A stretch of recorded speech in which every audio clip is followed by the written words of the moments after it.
This is Jocko Podcast number 530 with Echo Charles and me, Jocko Willink. Good evening, Echo. Good evening. If you're ever given the choice between being ambushed or ambushing someone else, go with the latter. It is infinitely more enjoyable. When you are ambushed, you are often caught unprepared and in an environment that favors your enemy. Fear in these situations is normal. If we can agree that fear will be present, it is no longer a question of whether or not you will be afraid. The question becomes whether you are going to allow it to control you, or are you going to control it?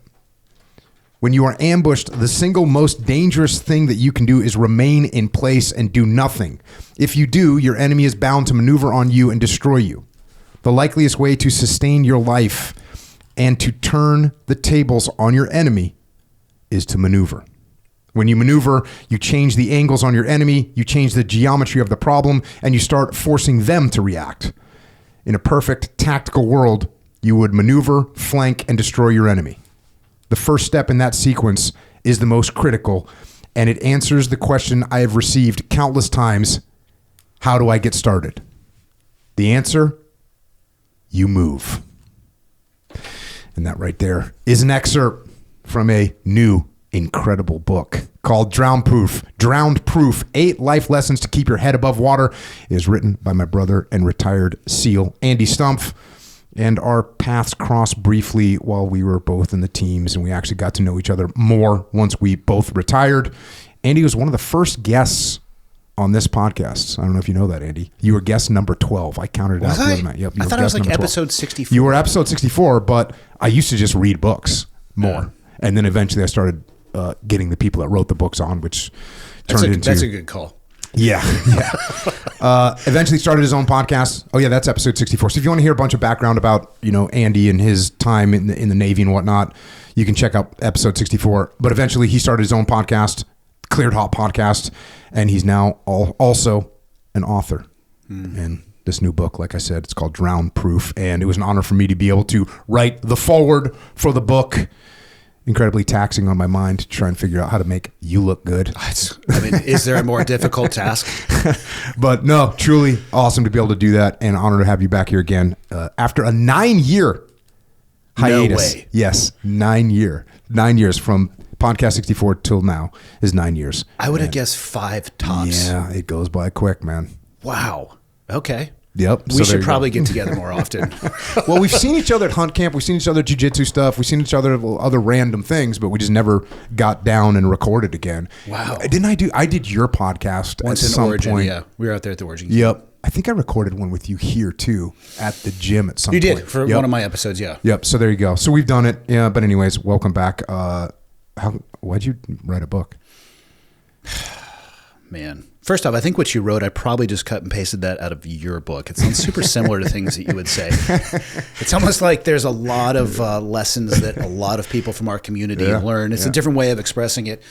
I have been asked that question a lot recently because I have talked a very voluminous amount of smack about SEAL authors in my younger days and said that I would never write one. The honest answer to that is Mike Glover tricked me into it, and nobody believes me, but I finally had him back on my show and he admitted to it. We were supposed to do a collaboration. Oh, by the way, I can confirm this because you guys talked to me about it. Yes. You guys talked to me like, hey, we want to write a book. And I was like, cool, And this was his idea. Yep, whatever guidance I may or may not have given. But I totally remember getting on a phone call with you too. Yep, you're going to write a book, and you had your take on what it was going to be, and you're both going to write half the chapters. Couple chapters. We had a date on the calendar where we were going to come together and compare our work. And I came prepared to share my work, and Mike showed up and said, "Yeah, I didn't write anything." He was talking about coming up to Montana and spending time at he's just like going to just go full Hemingway and like have an owl on his shoulder and smoke a pipe and like just be out, watching the sunrise and set and riding. 0 words. He had found though, so this was my first time doing anything like this. And I still don't even necessarily understand the full process yet because it's not even out yet. That's what do they call that? An ARC? Yep. Advanced reader's copy. Yeah. Are the hard covers bigger than that, or is that the size of the book? Might be a little bit bigger, but it's pretty much, this is pretty accurate to what it's going to be. Again, highlighting, I have absolutely no idea about this process. So he found somebody who takes an idea and turns it into a PDF document. And the guy I think we paid him $5,000. Awesome document. And then Mike had found a literary agent who takes it to publishers. Our friend Mark over at St. Martin's was one of the recipients of those. And when I showed up and had my sections, Mike was like, hey, you've already gotten some stuff written. Just hand it over to the guy, let him create a pitch. Maybe it'll be something. So I said, okay, because I think I had 45,000 words written. I really enjoyed writing it, actually. Handed it over to the guy. He created that document, handed it over to Esther, the agent, who shopped it around, and Mark came back. And I actually talked to you on the phone as I was speaking with Mark, because he's like, yeah, I do Jocko stuff. I'm like, hold on, I don't want to talk to you anymore. Jocko, what's the story with this guy? Straight to the source. And that's how it came about. But it wasn't my idea. It was legitimately going to be this collaboration, and we didn't really know how we were going to do it. Like, he would write in italicized or bold, or some way to form the two in there. So yeah, as with everything in my life, not my idea. Had he already written? Prepared was already out. Yep. So this was going to be his sec. So he kind of knew what he should have been getting into. I am convinced he 100% reverse engineered this with never having any intent whatsoever to write a single word. And then did you go full Hemingway and have an owl on your shoulder or whatever you just said? No, they're hard to catch. No. So how did this go? I talked with Mark. They agreed that they wanted to do the book. It wasn't finished yet, though. I signed a contract that I very briefly looked over and don't even necessarily understand what's in it. But there was a date associated when you have to have the manuscript in. So I kind of reverse engineered it from that. But I would only write stuff when I wanted to. And I would take a couple weeks off in between, maybe 500 words or like maybe 1,500 on a good day. But I would usually in the mornings, and then just put it away. Sure. And I did it over a couple months. I didn't find it to be hard at all. It wasn't easy by any stretch, but the process I didn't find to be laborious. And you had written before, because you had that in the blog, Confessions of an Idiot. So aptly titled. Is that thing still around? Yeah, I never took it down. Yeah. Only because I don't know how. But and you had good writing in there. You know, clearly you're an articulate guy, and your writing looked like that for sure. So yeah, the very first time I was actually on your show, you read one of the blog posts from that, which was the first thing I think I did publicly after getting out of the military. Was right. But then the blogs and then the podcast for me is a quicker medium. I enjoy writing, but I can't do it quickly. I'll often kind of vomit stuff out, and then I go back and I trim stuff away from that, which takes time. Whereas, you can sit down and have a multi-hour conversation. And yeah, podcasting is definitely incredible. I guess the negative to that is that you can just pretty much anyone can make a podcast tomorrow, and you have to sort through like if it's worth listening to or not, and that can be a challenge. Is it though? I think you can tell. Yeah, I guess you can tell. They rise to the top. But it is weird how some people just think, oh, well, I'll just make a podcast, and they think they're going to be talking like Joe Rogan. I can sit down and talk to people like Joe Rogan does. They don't realize what the hell Joe Rogan is doing. Well, after they work through their family and friends, they realize, how am I going to do this? So at guest number 6, they go, oh boy, this is a little bit harder than I thought. And I have an episode that's due out on Monday, and I don't have anybody. So end of podcasting journey. Yeah.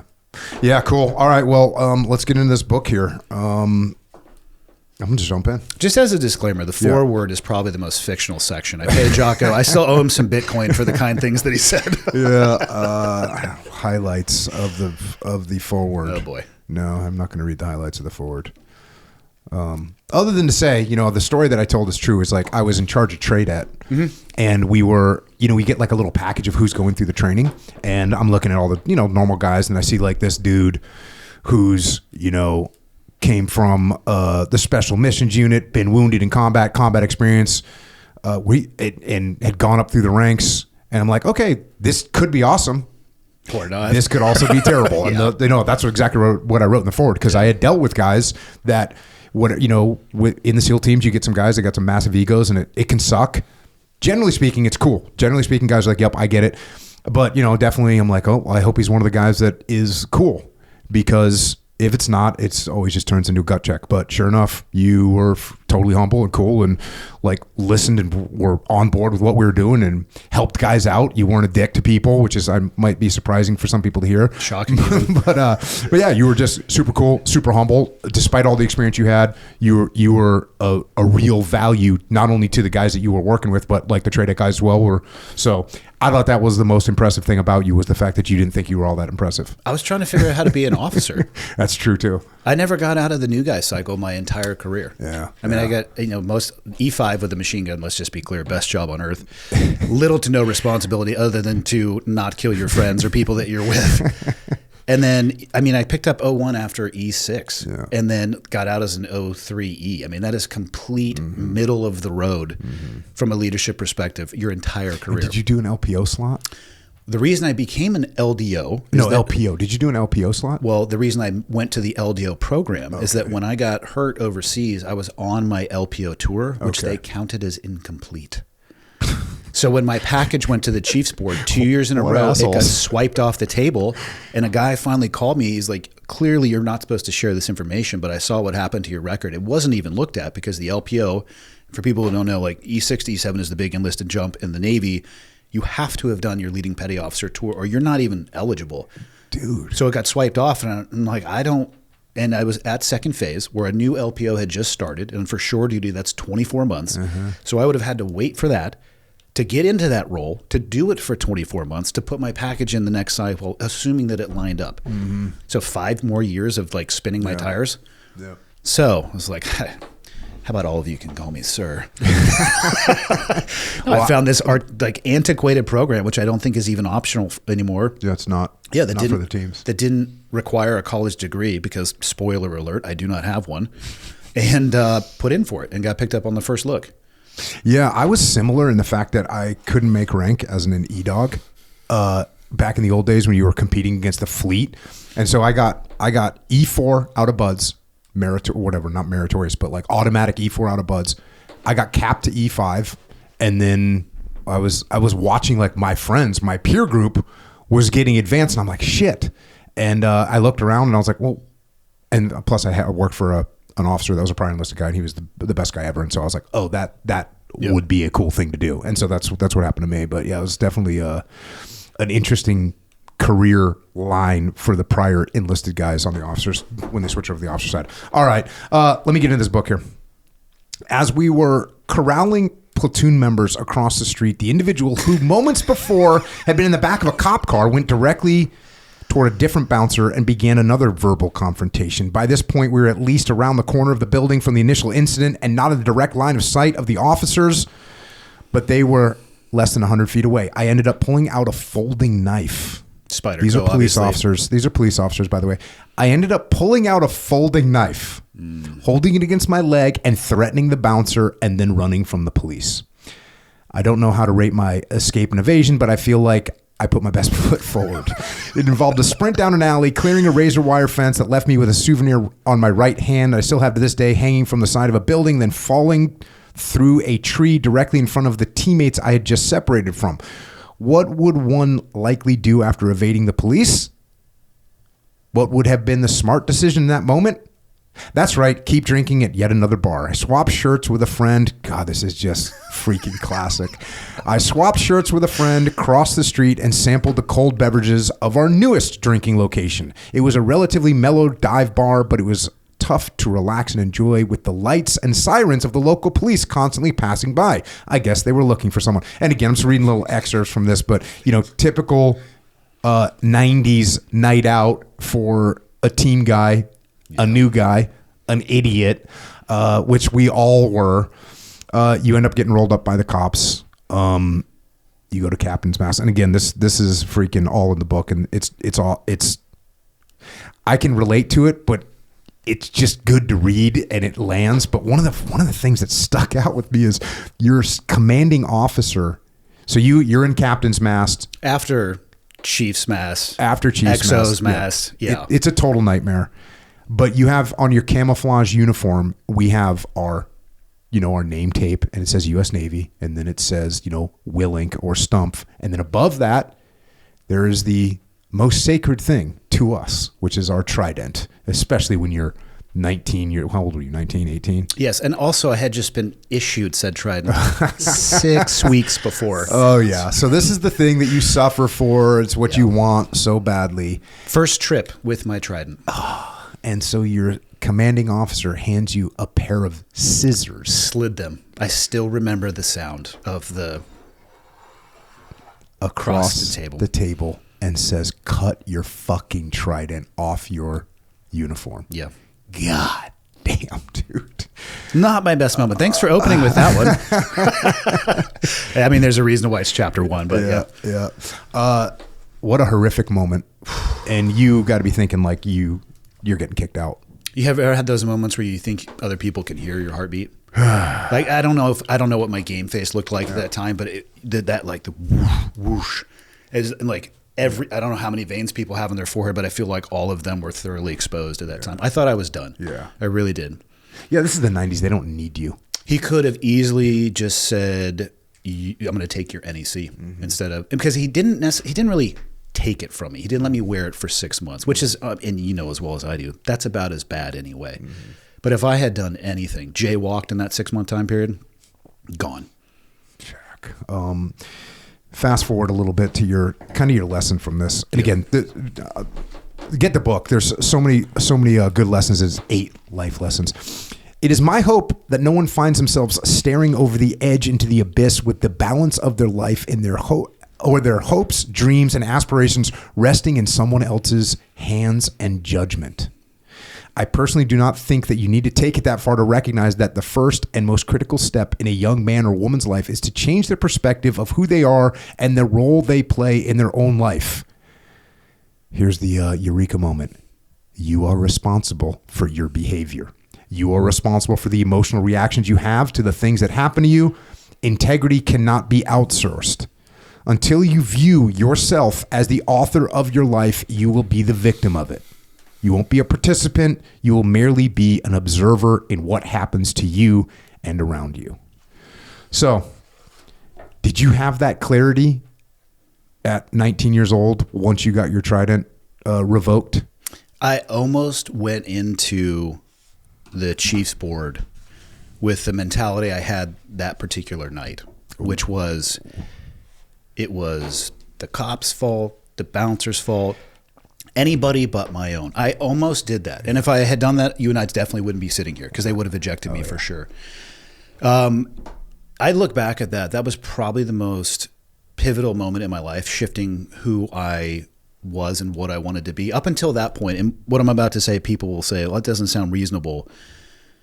But they've also never walked a mile in a guy's shoes who wanted to be a SEAL since he was 11, made it through training, made it to a team, and is with people that you look at as if they're walking gods. If they would have told me we're going to go rob a bank, like, can I at least be on the roof with a 60? You know, you're going to crawl through burning coal. Like, how far do you want to go? Hey, we're all about to get into a bar fight. Okay, like, let's go. And that was the mistake that I made that night. There were so many things that could have stopped that night from happening, which I was present for all of them and didn't say anything. Because in my mind, I'm like, I'm the new guy. I'm the youngest guy. I need to do things that these guys will appreciate. And all of that is just like external bullshit, as opposed to looking in the mirror and be like, hey, this isn't correct. You know this isn't correct, and you need to do the right thing. And I didn't listen to that voice. It was in my head, but I didn't listen to that voice, and that's what I almost went into the Chiefs board with. But instead, I went in there with the exact opposite and just owned 100. I think I opened with an apology. I apologize for bringing a poor light upon the SEAL community, because it was the late 90s, not as much knowledge about SEALs back then, but you know, the apology of that, like, I'm completely responsible for what happened. This is what I learned from it, and I hope that you guys will give me a chance and an opportunity to show you who I want to be. Yeah. Yeah, very similar to the story of the blue on blue for me. When, you know, I had my my commanding officer, command master chief, the investigating officer all coming out to like get a debrief from me, and I'm sitting there trying to figure out what I'm going to say and who I'm going to blame. And I just felt like nauseatingly sick about, like, why can't I figure out who to blame? Like, there's all these different people that made all these little mistakes, you know? What the hell? Why is this so hard for me? And I was like, oh, jackass, because you're the senior guy and this is on you. Yep. And it's funny, I had another friend that got fired from a position in the SEAL teams, and he called me and he's like, hey, I'm getting ready to go to, you know, the big boss. What do I say? And I'm like, you say, I'm sorry that I got fired and I will try and do better. Here's the mistakes I think I made. Yep. And that's it. And that's what he did. And, you know, it worked out for him. But yeah, it's incredible how much it hurts to do that, but it also is incredible the way it's received. And I'm sure you in your career, got to see the other end when people did not come in with that attitude. Yeah. Where it was like, you just wanted to freaking slap them upside the head. They slid their tridents across the table. Yeah, they did. Yep. I thought it was so funny. The Chiefs board, I was the last, they interviewed everybody in that room. And I'm like standing, there, probably my dress blues or something, maybe camis, I don't know. And I didn't realize there was a whiteboard off my shoulder. And then they started asking me, because I went through all that. And I didn't talk to any of the Chiefs after this, but there was an essence of them, like, not bad, pretty good. Because I look over and a portion of the E&E map is written up. They've been asking the platoon members, so what exactly happened? So then they start asking me like tactical questions, like, well, draw where you went over the fence. And I was like, oh, I went over here. Well, how'd you get on the roof? I was like, I climbed this tree up onto a Connex box and then jumped on the roof. And they're like, so one of them was like super, like trying to be like Mike Mayer was one of them, just being a total, just coming at me. But all the other Chiefs were just like, so they would take their turn being pissed, but also at the same time, like, yeah, we get it. Yeah. And then by the end, I had drawn this whole map. And they're like, all right, get out of here. I thought I was completely done with it. I go to the interview process for the East Coast. It's this single question that they open with, asked by the Master Chief of the command. He goes, hey, what happened in Tucson? So I tell the whole story, same thing, what I learned from it, and that I appreciate that it happened. He goes, okay, let's put ourselves back in that situation. But it's me that's the one who is acting out of sorts. What are you going to do? I was like, oh, that's actually an easy one now. I don't care who you are, how much combat experience you have, what rank it is. I'm going to grab you and take you home, and we're going to be done with it. It's the last time I ever got asked about it. Check. Yeah. Squared away. This is just kind of a continuing thought here. When you wake up, you will realize it doesn't matter if someone's older than you. This is what you just got done saying. It doesn't matter if they're senior in rank to you, your mentor, your friend, or your parent. When words need to be spoken, when actions need to be taken, you are the one that needs to step forward.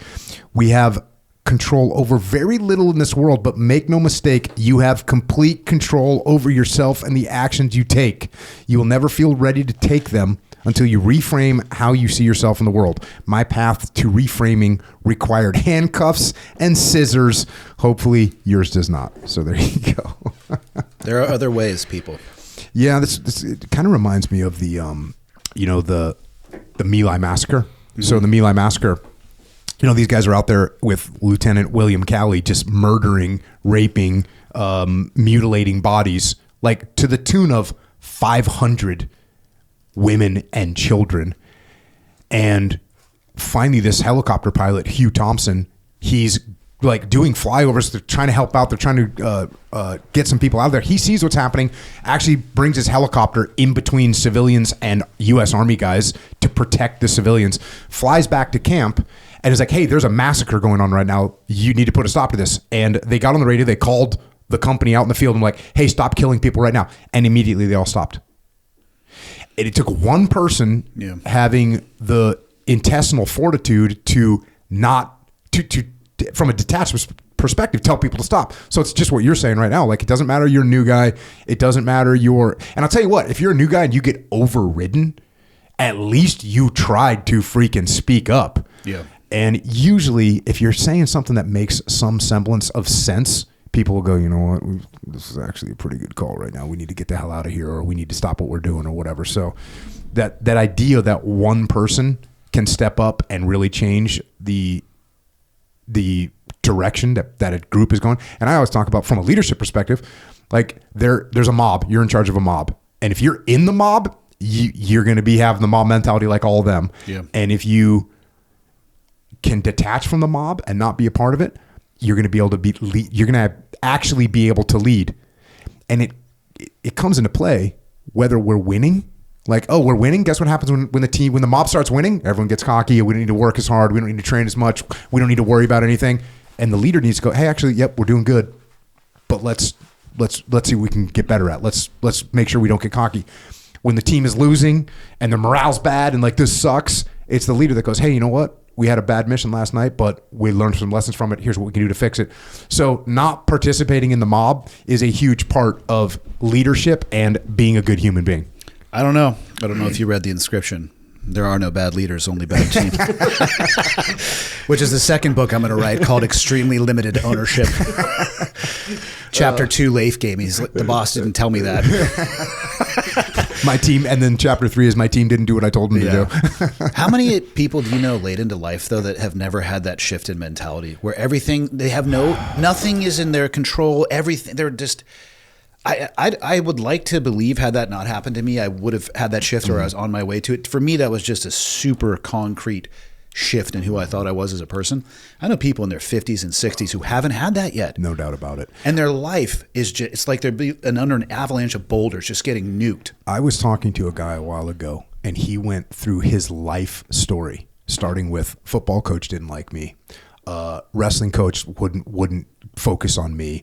Parents, got divorced. It was thing after thing after thing. The ex-wife. It was just everything.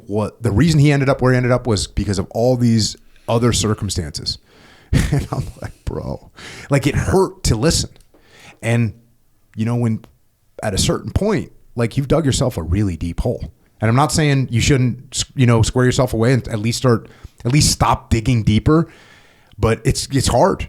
People reach a certain point in life where they look around and it's like, what am I going to do now? Like, even if I completely do everything right from here on out, I'm barely going to get my head above water, which is a hell of a lot better than not getting your head above water. But it's tough. It's another thing that piles on and makes people continue to blame the world. Yeah, man. Fast forward a little bit. Some jiu-jitsu? Yeah. 6 years ago, I started training jiu-jitsu. So the first time you came on this podcast, you weren't training.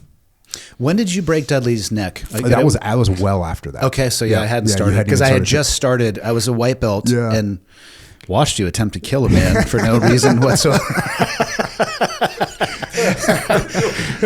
Yeah, the old hammer fist choke is such a solid too. Now that I know it, it's funny too because I remember because I've been training jiu-jitsu for a long time, and I remember you were like just getting started. 100%. And I remember watching you going, oh yeah, I know. He's looking at this like going, this is puzzling. Like like you have a little bit of understanding, but not quite enough to really understand. You just got that like sort of inquisitive look on your face. And I'm like, oh yeah, he's going to be really hooked. We're putting that in the Rolodex. Dudley's defense was interesting. It was the bear hug and pull closer, which applies additional pressure to the Adam's apple area. Yeah. Oh man. I wasn't around for when he called you and told you he had cancer. Yeah. Did you hear this part, Echo? Didn't you say it on Joe Rogan? I hope so. Yeah. I'll say it again on Joe Rogan. I don't even care. Jocko needs to be exposed for attempted murder. No, Dudley thought he was going to like an ear, nose, and throat doctor. He thought he was dying. Yeah. And you'd hear him on his podcast for months later. Like, yeah. God. So, yeah, I did an Nogi Ezekiel choke on him. Yeah. And in order to try and defend it, and the thing is also John Dudley's like a stud of an athlete, and not tiny, especially then. This was before like starvation, John Dudley. So to try and stop me in his mind, and the biggest mistake that I made, and we were talking about this earlier. It's called the delta, right? There's a delta between like you and other people, and I didn't even think to explain to him, hey, if you feel like pressure, tap. That's how we tell each other that we're done. I didn't tell him that. I thought, he's into UFC. He knows Joe Rogan. Like, you understand what tapping is. And so I put this choke on him, and he starts like squeezing me closer, which is literally applying more pressure to the choke. And it made a hairline fracture in his hyoid bone. Yeah. Damn. And as it healed, there was some extra calcium in there, so it was like bothering him. It felt like a tumor. So he calls freaking Andy. Is like, I'm dying.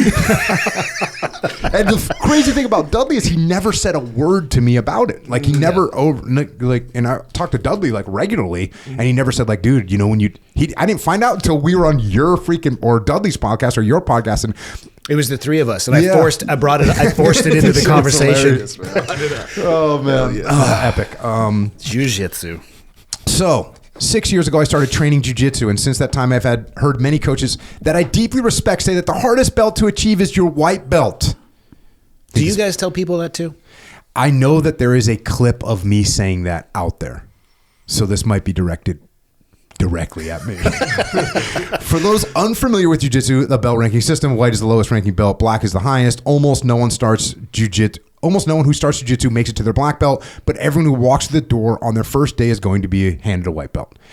With that being the case, why do coaches say the white belt is the hardest to achieve? Simple, it requires action. Not only action, but action into the unknown. Action towards something you know nothing about, something you know others will be better than you, something you may be afraid of, uncertain about, and with an end state that you may not be able to precisely define. I do agree that walking through the door on the first day and making a commitment to start is difficult, but the rest of the trope is bullshit, and not just for jiu-jitsu. What is truly hard and the place where so many people give up is the grind after you start. So there you go. Yeah. And again, I think there's what you say is accurate, and you're like, yeah, it is. Most people don't even start jiu-jitsu. Most people don't even start. Like they're repulsed by the idea, like the physical proximity to another human being. Like you put sweat from your body goes into their eye or mouth. I don't want to do that. Ear. Yeah. Yeah. And also I might get hurt. They're going to try to kill me. They're going to try to break me. And I'm going to have to submit over and over and over and over again to people that I think I'm better than, either physically, mentally, spiritually, and it doesn't matter. I'm sorry. I hate to break the news to you. It doesn't matter. You will be submitting. Yeah. And you're right, though. Like most people, the jokes in jiu-jitsu are like, "Oh, you made blue belt, cool." Black belts. It was nice knowing you. Yeah. You know, because when people get their blue belt, they just never train again for what. And then the same thing happens at purple belt, and the same thing happens at brown belt. Well, you're kind of getting close. I know a guy who quit at brown belt. Damn, dude. Yeah, I know, and we're talking legit 10 years into the process, some time off in between. But I get why people quit at blue belt, because they have this. And speaking even from my own experience, when you know nothing, getting to blue belt, you're like triple digit growth. Almost every class, you're like, oh, I didn't even know that was an option. I'm now surviving 0.5 seconds longer. And then at blue belt, I think it slows a bit, right? And so people's enthusiasm, like you're refining a little bit. It's like, oh, the curriculum is repeating itself now. I'm seeing these things again. Maybe the outcome of the role isn't that, it's just this trajectory goes lower and lower and lower and lower and lower. Nobody talks about that. It's like, oh, just come in. That's the hardest one. It's like, no, you're 6 years in wondering what the hell is happening to you. That's the hardest part about it. Did you get addicted day one? I do remember my first class. They were doing takedowns. Takedown defense, actually. We were doing a body lock takedown, and the guy who I was partnered with was a purple belt at the time. He's now a 2-stripe black belt. I definitely enjoyed it. I was looking for a physical outlet, and it was just fun, and it was really cool just how happy everybody was. They were like laughing, and even if stuff didn't go right, they're just like, whatever. They're just laughing about it, and there was no rolling at all. So at the gym that I train at in SBG, they start with about 2 to 3 months, depending on how often you can come in with foundations. So it's exactly that. And no live rolling. You don't get introduced to live rolling until you join the midday or advanced classes. And there is a difference between those two, but I think having an understanding of the alphabet is going to help you write words and sentences and paragraphs later on. So it wasn't even rolling. It was fun. It was a physical outlet that I was looking for. Was I addicted to it at that point? I don't think so. I was going to say, if you didn't get to roll, I didn't. Then you probably wouldn't get the full addiction. When I did start getting to roll, though, I was like, can you come 3 times a day? Yeah. So that's what it took. Yeah. It's so weird, because I was having this conversation with my daughter, Rana, the other day. Yeah, and we were at a competition that she was competing in, and we were out for dinner after she weighed in. So it was very glorious for her because she gets to eat. But, my daughter is totally, and actually all my kids are like totally addicted to jiu-jitsu. And, like I was talking about, my oldest daughter was talking about like where she lives, and like where her whole life is like, well, it depends on the jiu-jitsu there. Yep. It's all about jiu-jitsu and where you can train. And I was, and my middle daughter like trains, all day long and teaches. And, I was just, man, I'm like, isn't it crazy that as much as you love jiu-jitsu right now, I tried to convey that to you when you were a kid, and I was not capable of doing it. And in fact, not only did I not the other direction, I pushed her in the other direction, pushed all my kids in the other direction, because I was so overly enthusiastic. And the delta. I've been talking about the delta with Echo earlier today. I mean, like realizing that there's a difference between you and me and like other people. It's so hard. Like I cannot comprehend that you wouldn't understand how beautiful and amazing jiu-jitsu is. So I'm just like, oh, bro, no, just you got to do it, man. It's good. And like that creates the barrier. So as much as you love jiu-jitsu, I couldn't convey to my daughter or my other daughter when they were young, like, this is the funnest thing you're going to get to do in your life. I wonder if the approach you took had anything to do with that. Oh, totally, 100%, dude, 100%. And you know, the how matters. That was part of the conversation, was because me saying, "Hey, this is so fun," and then putting him in a competition against a kid that's 20 pounds heavier and older and better, and having them get their ass kicked in front of a bunch of other, in front of a big ass crowd when you're 6 or 7 or 8 years old. That shit ain't fun. It ain't fun. And look, there's a small group of people in the world that is fun. There's like even kids in the world that will go, oh yeah, no, I get it. This is what I want to do. I want to be the person that's humiliating other people. I don't want to get humiliated anymore. But for the most part, man, kids want to have fun. Yeah. And as much as I said the words fun, the actions were not fun at all. I don't think they should actually teach children jiu-jitsu. What do you think they should teach them? I didn't find it until I was 40, so that's the starting age for everybody. Because if you learn how to move on the mats, I can't do anything about that, and it's not fair. Yeah, kids these days are so good. The next generation, and it's just going to keep getting exponentially better. I really, just when you think some mode of jiu-jitsu is kind of topped out, there's always just someone that figures something else out. There's a new way to approach it. There's a new way to do it. There's another counter to it. So it's just, to me, that's one of the most amazing things about it. It's like, oh yeah, I will still learn something. And I actually feel like the learning curve, because there's so much growth in jiu-jitsu right now, like I can still go, and I've been training for a long time, and I'll still go and like learn something that is kind of shockingly revealing to me, where I'm like, oh, that is sick. That is freaking sick right there. Oh, let me see that again. Followed up by, why couldn't I figure that out myself over the last 2 decades? Yeah. I'll ask a question and the answer is so ridiculously simple that I question my own intelligence on my drive home. Like, why wasn't I able to figure that out on my own? That is really bizarre. It is one of those things that it helps to have an instructor so much. And by the way, this right now, your instructor can be YouTube, and you still got to go do the thing. Yeah, you got to feel it. But you can learn a lot from it. And you didn't get. That's actually funny, because I've heard you talk about the fact that one of the reasons you didn't get super into jiu-jitsu probably was because of you. I could have started in the 90s, and you dorks were so enthusiastic. And anytime I see somebody that enthusiastic about anything, I have an immediate allergic reaction. So yeah, I could probably be, I don't know what it takes to get a coral belt, but I'm going to say I'd be a coral belt or whatever you would be at right now, because I'm sure I would have gotten addicted then, but they were so pumped about it. My only response was, sounds gay.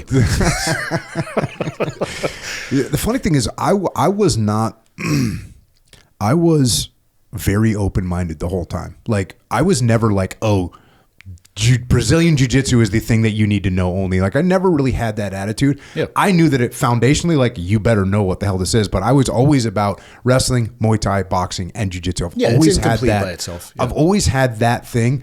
But yeah, there was definitely, like any religious belief, like there's people that went full religion on jiu-jitsu, and there's people that go full religion on, Muay Thai or any other martial art. It's getting less and less now. I think people realize that, man, you got to just train a lot in a lot of different shit. So, what do you like about it now? I can't master it.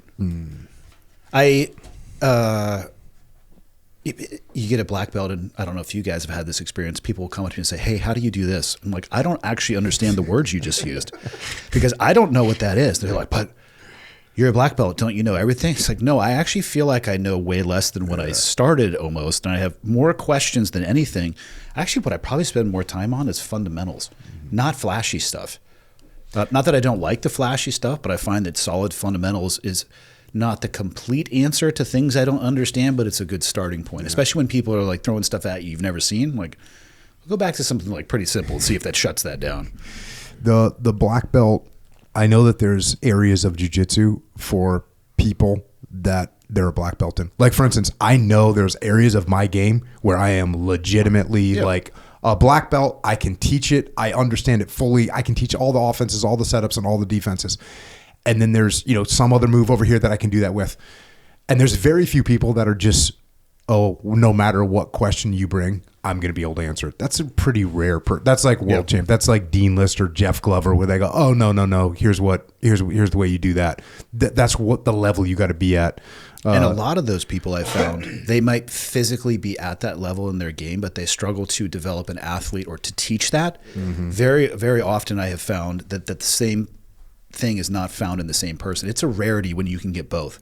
They can do it and they know it and they can teach it. Yeah. That is a rare gift. And man, you got to be a little bit like touched if you're that into jiu-jitsu. Little tism? Yeah. Little side of the tism at the buffet? You got to have a little bit because it's a weird thing to be super into. Is it? Yep, I mean, you don't have to get creepy with it. It is a weird thing to be that into. I guess it's you should be into it, but not that into it is what you're saying. Yeah. But I guess it's like you shouldn't wear your gi when you're walking to class. Yeah, that one freaks me out. We have some people that do that, and they come in and they're changed before. I'm like, whoa, dude. Did you walk in here in that gi? They're like, yeah, 100%. Like, didn't you have some food? And you're like, yeah, I stopped at the store on the way. I'm like, Do you train mostly gi or no gi or both?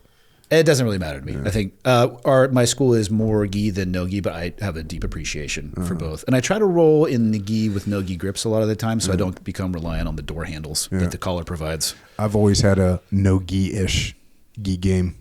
I mean, but obviously you're gonna grab that gi sometimes because boy, how can you not grab the collar? It's right there talking to you.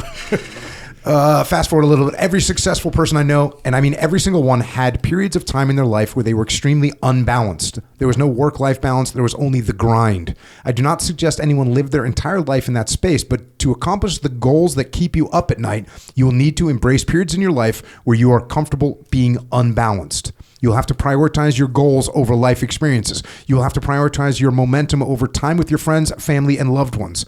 You're going to have to make difficult decisions and place long-term success over short-term desires.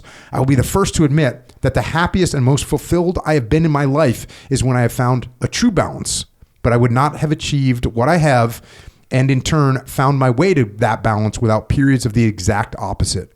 It takes sacrifice and often mulling over difficult decisions, but along the way, you will discover an incredibly powerful business and personal tool that I did not find or perhaps didn't realize the effectiveness of until much later in my own life. This tool is simple, but very, very difficult to use at first. It is the act of saying no. People say yes to everything sometimes. I used to. How's that work out? Pretty awesome if you want to accomplish nothing. At what point in your life? At what point in your life were you saying yes to everything? It had come. It was usually economically based. And when I would get to a place where I was uncertain of economic stability or what the future would look like, so you talk yourself into. And again, I think this is important too. Are you really in an emergency, or are you telling yourself that you're in an emergency? Is it really a crisis, or do you just feel like you're in a crisis because you're emotionally attached to what's going on? I mean, I would say your house being on fire, that is a crisis. Wondering economically about where the next paycheck is going to come from is important, but solvable. Mid-30s, probably. So up until mid-30s. Were you still in the teams? No, because in the teams, I mean, and I think I could probably speak for you here a little bit. The teams is a pretty good example of an unbalanced life. Buds is a great example. The married guys that were in my class going through that, relationship with significant other, like, what are you talking about? First platoon, training cycles, deployments, okay. A lot of the recognizability that you and I both have is from our previous job, right? And so you can find your way to this incredibly stable place and build upon that, but it required that instability up front. So it was almost required. So I would say my time in the teams was very unbalanced. Getting out of that in my mid-30s is when I started having more options because, dude, you know how awesome it is on the old 1st and the 15th. You know the matrix, the 1st is on a Monday, I get paid on Friday, no big deal. I've got this completely figured out. Get out of the military, that kind of goes away a little bit, other than your your pension and benefits, depending on how you get out. And then family's growing, right? Multiple kids, quality of life kind of goes up as you start making a little bit more money. Uncertainty about that, and just became yes. And I can't personally do 50 things very well, but I can do 5 pretty well. Yeah. But you have to carve it away. You have to start saying no, and it's hard to do. Yeah, it is pretty an awesome time period when you're like 19, 20, 21, 22 years old, and nothing else in the world matters at all than your platoon. Yeah. Or the moment you're in, or whatever it is you are doing in the moment. Like, this is actually life, and there is nothing beyond this. Nothing else matters. And yeah, it's just. And your parents are like, hey, did you lose my phone number? Like, no, I didn't. Who are you again? Because this is like, you know what I mean? Yeah. So incredibly unbalanced. Yeah. But so much, as much as you and I would ever want to try to escape our past, not that I'm saying that we should, the foundation of where we came from is built off of that. Then it helps, or it can hurt, depending on how you use it. Fast forward a little bit here. This is from a chapter called "The Deep End." In my small social circle growing up, I was unique in only one way. I knew exactly what I wanted to do from the age of 11. I had one focus, and it consumed me. I did not apply myself in school, and I think it is fair to say that I scraped by in the educational setting. It just did not interest me. When my peers were studying for the SAT and submitting college applications, I was working or training for my entry into boot camp and the journey beyond. I drove headfirst down the path, and it wasn't until 9 years into that journey that I finally lifted my head. You end up, you're wounded in 2005, and you end up in this, like, if I'm unable to continue being a SEAL, what am I going to do with my life? What am I going to become? What do I want to do? It was a truly pivotal moment in my life, and I honestly never thought about what my life would look like when I hung up my military uniform and had to redefine who I was. If you allow yourself to be defined by the uniforms you wear or the insignia that sits atop your uniform, you are going to be in a difficult place when the time comes to hang it up. And that time is coming for us all. I don't care who you are or what you do, there is an expiration date to your usefulness. You will cease to be of value to the community you are part of, and it will move on without you. It is not the community's responsibility to figure out what the next steps are for you when that occurs. It is yours. The more you tie your personal identity to your occupation, the harder that transition will become. I know of so many specimens of men, absolute legends on the battlefield, who are stuck in that transition. They live their lives in the rearview mirror, unable to let go of who they were and what they used to do, and the world passes them by. I had a constant mantra for myself that I used to as a reminder and an attempt not to get stuck in the same valley I've just described. Being a SEAL is what I did. It was and will never be who I am. That's a rough one for people. You know anybody stuck in that valley? It gets wild, man. It gets wild. The longer you're in, I think the more enticing it is. Like, the gravity pulls you into that. It's the best thing. I think I told you this the first time I was on. The best thing in hindsight that ever happened to me was getting shot. Mm-hmm. Because I remember laying in a hospital bed asking myself, is this the end? And I had not thought about that. Mm-hmm. I had not considered since I had no plan B going into BUD/S. Somebody asked me the other day, well, what were you going to do if you didn't make it through BUD/S? I'm like, why would you even ask a question like that? What do you mean? There's clearly only one option. Yeah. They're like, well, did you ever think about quitting? I'm like, no, I had nothing else to do. And that's not a very scalable or what I would recommend people have. But I also wouldn't recommend that plan B is too sexy either. Mm-hmm. Yeah. Because of old instructor Stumpf there's in the middle of the night with a nice cup of coffee. We're going to talk about plan B until it's really enticing. I had a friend who was part of a special operations unit overseas in another country. And he was like 30-something years. And he was finally getting ready to retire. And I was giving him like that talk of like, hey man, you're going to retire and they're going to keep going. And you got to let it go, man. Like, it's not going to be a part of your life anymore. And look, it's funny because I talk about, when I read this part of your book, I talk about like when you lose guys, like when you lose your friends, right? And what I tell people is like, remember, but don't dwell. Yeah. And easier said than done. It's definitely easier said than done. But if you just dwell on the past, you're not making forward progress. It's not good. I'm not saying forget it. But so you want to remember what happened in the past, but you don't want to dwell on it. That reminded me of this attitude that you're talking about here. Like, look, you and I both spent our adult life and our formative years in the teams, and there's not like can't walk away, like can't change that. I can't just like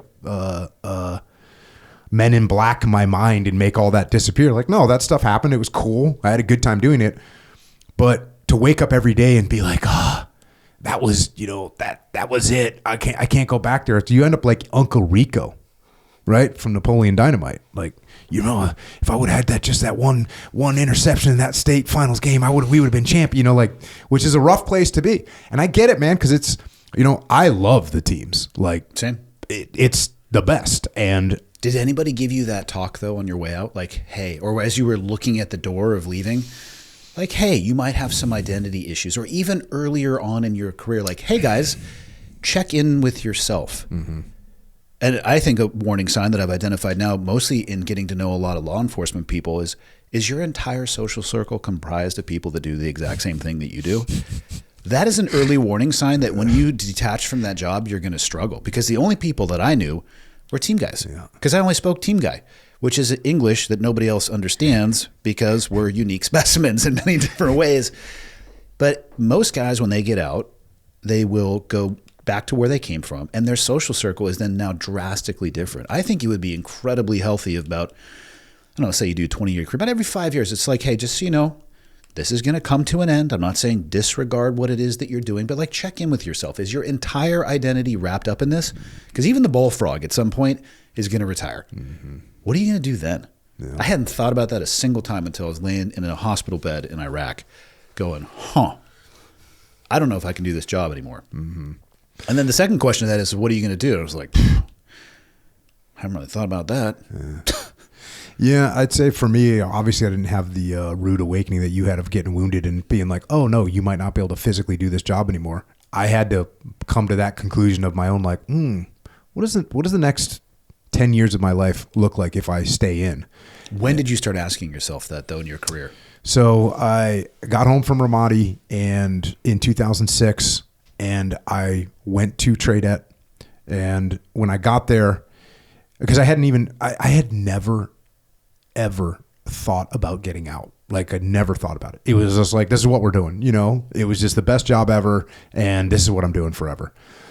So I get to Tradet, and of course, you start looking at, okay, well, what's next? And I start looking at what's next, and man, I realized that there was a long time of jobs that didn't appeal to me in a super positive way. How dare you talk about a disassociated tour in Germany like that, or a tour at AFRICOM as the ops officer? And you and I were talking about this before we hit record. Like, the career path for an officer it's abrupt. It's abrupt, and I had really been as lucky as a human could possibly be with the tours that I had and the way my career went. Like doing deployments as an enlisted guy, and then once the war starts, get to do more deployments. Like, I'd been very, very, very lucky.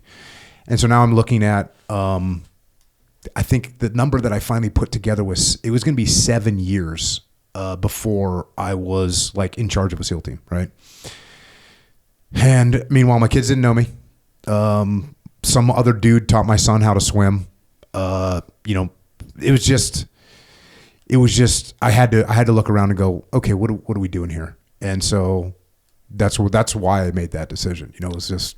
How many years did you got out at your 20? 20. Yep. How many guys do you know though? And maybe this is more on the enlisted side. They're at 19 years and 6 months. They're like, dude, I just started my associate's program, or my bachelor. I'm just starting online school. I'm like, well, if you said online school, I mean, I know guys who are crushing out degrees that were overseas, which I didn't have the bandwidth to do, but I would definitely advocate people taking that look up. Like I said, it changed for me. I always had the sense that this will end. Mm-hmm. So it got me thinking about the things that I could do. Yeah. That's another thing. Another big mistake that guys make is, you just think it's going to last forever. And so financially, you're just like, oh, I do need a new Ford F-350 Super Duty immediately, brand new, off the lot. limited. yeah, the Harley Davidson one, right? Totally. Like guys just do the dumbest things financially because you're gonna, like you said earlier, it's the 1st and the 15th. I can cover this. We're gonna be good to go. And that is any loan you want to. Like, how long you been in the military? What's your contract for? No problem. We got you. 17% interest rate. Don't worry, we'll pull that over 37 years for this car. Yeah, and so I think that's where guys also, because if you do it right, you can do 20 years in the Navy or in the Army, and you can 100% retire and never work again. Yes, if you do it right. The amount of people that I know that actually did it right is probably like 3 or 4 guys. Oh, I was going to say 0. Yeah, it might be 0, but I knew a couple guys that were pretty savvy. I know a couple guys who are trending in that direction. Yeah, I mean, you take your entire per diem check and just flush it down the toilet. Yeah, at the bar the first night. Yeah, day one. And so then you're just tapping into your, it's ridiculous. So you get paid good money and you blow it all because you're young and stupid. Then you get re-enlistment bonuses. Yeah, oh God. I mean, to an E5, I think my first re-enlistment bonus was 8. I'm pretty sure I spent 12. Yeah. You know? Yeah. But first off, 8 was more, I'm like, no one human being has actually ever had I am the richest human this being much in the money. world. I'm going to go get a pirate ship and bury this somewhere because this is treasure. No, it was gone the next day. Yeah, it's unfortunate. And as much as, when I went to OCS, they had like a full financial class. And of course, I was now 28 years old, married, and I was kind of a little bit more of an adult. And I was like, oh, wow, this stuff is... And I'm looking around the class, not one of these 21-year-olds is paying a bit of attention to anything that these people are saying. Perfect. And it's just such a bummer. Yeah. So that ties in, that keeps guys in a bad place because when they get out, they're not prepared for it. That's not unique to the military. I've become really close friends with a lot of local law enforcement where I live. I see the parallels there. I see it in federal service. I see it whether any of the agencies that support. If there's a uniform tied to it, or some sense of, I guess I'll say, status, man, keep track of it. Do not let it become all that is who you are, because that's rough on the end. Yeah. The trapdoor is coming. Yeah, and you fast forward a little bit. You talk, you were at a strength and conditioning company you were working at. Yeah, highly litigious strength and conditioning company, questionable morals. You had a training role there in the beginning, and then you end up in a business role, and you're freaking miserable because the leadership sucks. But you kind of got addicted to the money. 100%. I call it golden handcuffs. But and this is what you're talking about, though: the people who do it right versus the people who do it, I'm not going to say wrong, but differently.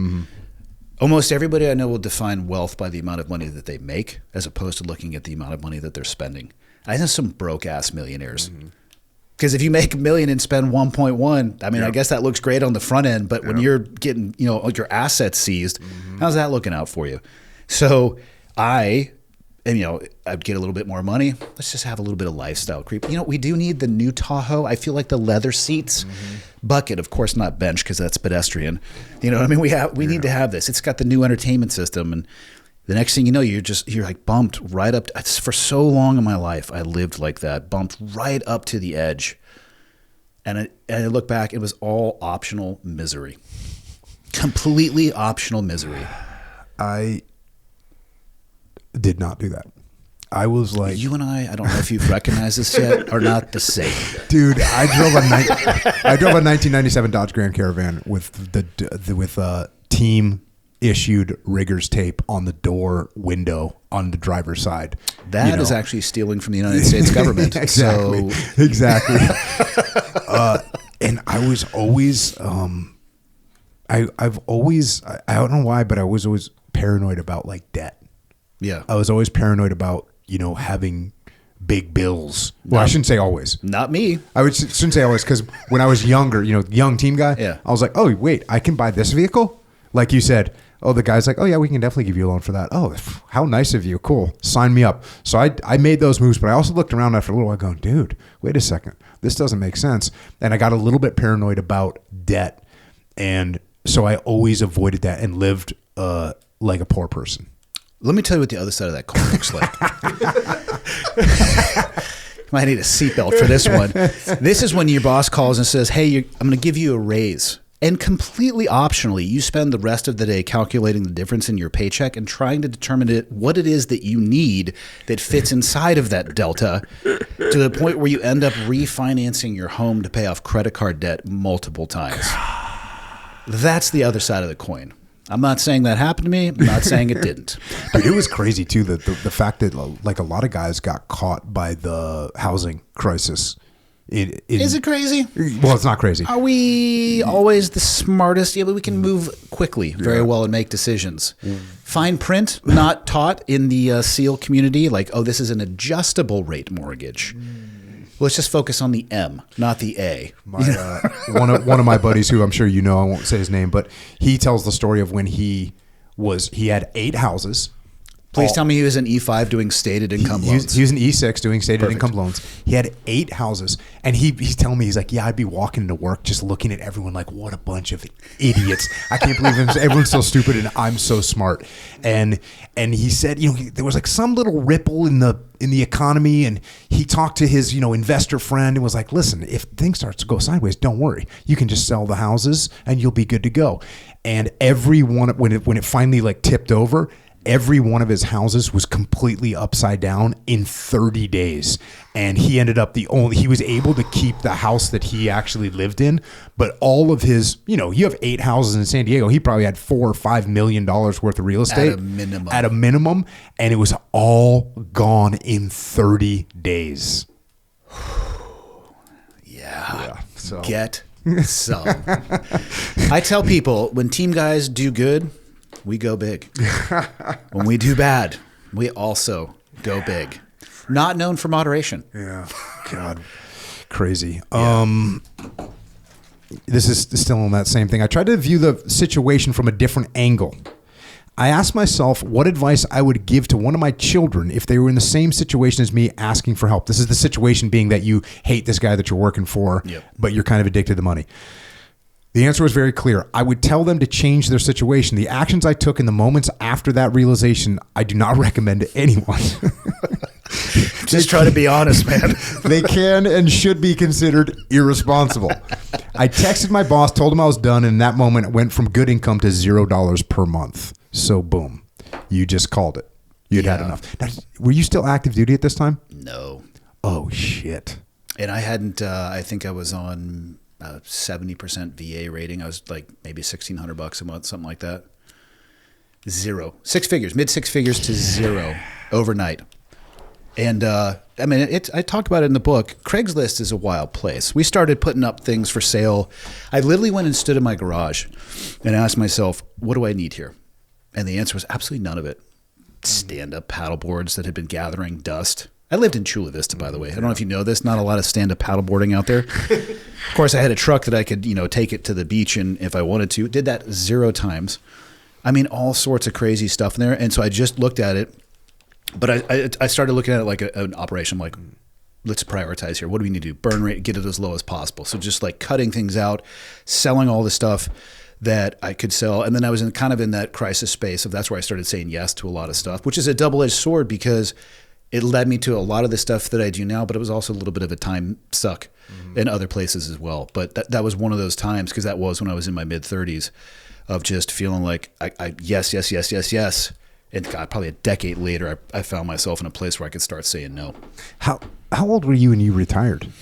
Medically retired after 18 years, 17 years? 17 years. And you joined when you were 17. So you were like 34, 35? Yeah. I mean, in the Kennedy era, we got to be really clear. So it was 16 years, 11 months, and 3 days, right? I don't want to have somebody come out here and be like, was it 50 grenades? I don't know. So I feel like the Gov can spot me an additional year. But yeah, so I was 34, 35. Yeah, that's like a little... That's just those 5 years between 35 and 40. They're huge. Yeah, those are big years. I might have learned the vast majority of the concrete lessons post-military career in that 5-year time period. And it was actually the time that I struggled the most, probably because I was saying yes. But again, double-edged sword. My buddy was teaching free fall to the tail end of the PJ and CCT pipeline. Mm-hmm. Hey, do you want to come do this? I'm like, yes, sure. But of course, that was in Florida, so time away from family, but good money. I had been flying for CrossFit, and I had been doing some charter work on the side, and I would do that stuff, but super infrequent. The paycheck was okay when they called, but a lot of the times they don't call. So I had to back away from that. Public speaking, but the skydiving thing led to being a sponsored athlete, which led to meeting Joe, which led to starting the pod. You know what I mean? So there was good and bad, but you want to talk about crippling anxiety, because you're just waiting for something to come in so you can say yes to it, and you have no idea when it's going to come or what it's going to be. But your answer is going to be yes. Yeah. How long did you spend in that, like, hey, I don't know how I'm going to pay my mortgage this month mode? What month is it?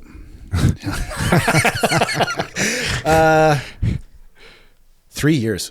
Damn. About 3 years. But the one thing I think most team guys would agree with is that if you put something in front of us that is meaningful enough, you're not going to stop us. The training program selects for people that look at obstacles as an adversity, not something that can't be figured out. Like, we might break our head open going through the wall as opposed to just walking around it, but we'll get our way through it. Yeah. Yeah. So you end up doing all this kind of crazy shit that you just mentioned. You're flying airplanes. Everything. You end up teaching You want to sweep floors? You get into base jumping. You get into wingsuit flying, like all this stuff. My journey through professional skydiving and base jumping introduced me to some massive brands, and through those brands and the projects we completed together, I found myself sitting across the table from Joe Rogan. Our first discussion covered a lot of ground. I was sitting there because of the skydiving fundraiser. Joe eventually suggested I start my own podcast, an idea that I was originally resistant to. I believe he also suggested to somebody else they start a podcast. Yeah, he certainly did. But then the thing is, if you go back to that time period, like, he suggested everyone. Oh, I tell people that. Yeah. Thousands. Everyone. He told everyone, like, you should start a podcast. And he was right, to a lot of them. Yeah. A lot. There's probably some, I wonder what the number is. I wonder how many people actually started a podcast. I do think he probably told thousands. Less than three, like probably high two digits would be my guess. Check. Again, as you know, there's the concept of having a podcast, and there's the reality of having content that's due every week. The two are not the same. No doubt. Speaking of base jumping here, Alex was an amazing man, and I feel fortunate in so many ways that I was able to spend time with him that I did. Alex also served in the Navy as EOD, Explosive Ordnance Disposal Tech. He also screened and completed selection for Development Group and was assigned to a squadron just down the hall from mine. We did not work directly together, and I do not remember our paths crossing while we were there. We connected when we were both stationed back in San Diego, first over skydiving, then through base jumping. Post-service, he had attended the Wharton School of Business and was preparing to move into a CEO role in the gas and oil industry in Texas. Alex learned to base jump before I did, but I was able to dedicate more time to it due to pursuing it professionally, and we progressed in the sport at different levels. Both learned in Twin Falls, Idaho. You end up doing a bunch of trips with him. You go to Switzerland, you go to Italy, and Alex becomes your main jumping partner. Countless hours hiking through some of the most beautiful terrain on earth, having multi-hour conversations about life, our past, our futures, and everything in between. We shared fear at exit points together, exhilaration in landings, and tears of laughter when one of us did something stupid. I've always had few friends, but he was one of them. In June of 2018, I was camping with my family for a weekend in an area that did not have cell service. As we were driving out, my phone exploded with notifications as soon as we reached coverage. I remembered stopping the car and looking at the locked screen of my phone. I could only see the names of the people who'd reached out, not the messages they had sent, but before I unlocked my phone, I already knew what had happened. The combination of names was not random, and they were all tied to a specific social circle. I knew Alex was dead before I read the messages. Alex had gone to France with his wife to attend a wedding. While he was there, he arranged to meet a mutual friend for a quick jump at a well-known location. The jump did not go as planned. Alex impacted a ledge and was killed instantly. I felt a sense of responsibility for his death because I was, in a way, responsible for his involvement in the sport. I had introduced him to Miles, made sure he was on the trips, and given him the suit he was eventually killed in. I've asked myself countless times if he would be alive today had I not done those things.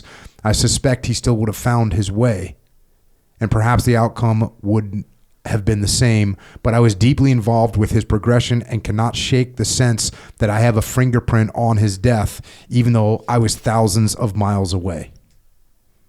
I spent a lot of time considering my own path forward after Alex's death. Was the benefit of base jumping still worth the reward for me? I came to the realization that I had moved past the place where I needed the silence that base jumping had provided. I still needed the silence we all do. I've just found other outlets that provide it. I have not base jumped since Alex's death, and I do not think I will ever return to the sport. It's a tough one. That was a tough day. You ever had one of those where you were out of coverage and you come, like it was, I know the exact road and spot I was on, and it just exploded. And I looked down and I'm just thinking, that's weird. I haven't heard from that guy in a while. That's weird. I haven't heard from that guy in a while. That guy I'd never hear from. Mm-hmm. And I knew he was gone before I swiped it up. Yeah, I've had those. I've had, get done with something and have 7 missed calls from, Warcom or traditionally not to tell you happy birthday. Yeah. No, definitely know what's happening. And you just dread, like you look through the number of people that called you, like which one of these guys wants to give me this shitty news that I'm about to hear. God knows what it is, but I know it's not going to be good. Yeah. How long did it take you to recognize, I'm probably not base jumping again? When we moved to Montana, there's no drop zones up there. So my currency in skydiving was limited or decreasing, which is okay. As long as if I was going to put on what I'm wearing now in a parachute, I could go jump 10 years from now, skydive San Diego would be fine. The wingsuit stuff is all tactile based and it's all visual based. There's no altimeter you're looking at. You're literally in flight. Like, do I have the angle to clear that tree? And if not, hopefully you planned and gave yourself an out, or you can change your trajectory and increase speed and lift and all those things. So you got to be super current. So I already knew that it was going to be tougher. I talked to the other person. I don't know if I put it in the book, but there was a mutual friend that was there who watched this happen live and actually dedicated a really immense amount of time to go back to make sure he got his video cameras, because he didn't know what was going to be on them, but he didn't want that to end up on the internet. And he and I talked about it really deeply, because when I spoke to him, he's just like, I'm never doing this again. And I can't even imagine watching that happen in real time. And that really got me thinking about it. And then I ended up on the phone with Alex's mom a few times, and she's asking me, like, why did this happen? Why was he doing this? And those are questions that are hard to answer to somebody else, but I left those conversations asking myself those same questions. And what is it that I'm actually getting out of this? Is it that I want to be able to call myself a base jumper, or I want to put a brand logo on a wingsuit, or is it the content that matters? Again, do I define myself by what it is that I do? Because people really will try to romanticize the risk associated with base jumping, and it's not a safe sport. It can be done as safely as possible, but it's not a safe sport, and that has to be taken into account. But you can also romanticize that a little bit, right? And try to leverage that against whatever it may be, a bigger paycheck or a larger project or whatever it is. And after those conversations, I just, and then I had spent a weekend with my kids who were young at the time, and just kind of looking at them. And I would say within 30 days, I knew that I was gonna hang it up. And I love doing it. I'd be open to going back to the bridge and jumping with Miles in that controlled and contained environment, but zipping up in a suit in Switzerland, and it's an odd moment when you rock forward and you realize you passed that point where there ain't no rocking back. So you better push as hard as you possibly can and perform. It's just not worth it to me anymore. So you're hauling ass through those ravines and shit, mm-hmm. right? Which are way steeper than it looks like on GoPros. On GoPros, it looks like they're really flat. The angle of most of those is incredibly steep. Mm-hmm. The steepness and the speed is your margin to detach from the terrain. Broadly, what happened to Alex is he misjudged the angle and got his suit to a place where it kind of stalled out. So he was over terrain that he could not escape, and impacted it. I was skydiving, and as you know, I'm not a great skydiver. Tell me more. Because we went in the wind tunnel. But I was I should have. If I send you the video of that wind tunnel, would you mind adding this to the? This was in the same. It was the day after this that he broke Dudley's neck. But what this makes me think of is I was a team guy, and we were parachuting, and we all sucked. We were a bunch of Well, if you do it for 2 weeks every year, exactly. That's what's going to happen. But I was whatever, the last guy to go out, and I'm trying to link my buddy, you know, like, hey, let's link up, you know, cool. So I go into like a full track to link up with him, and he jumped out quite a bit before me.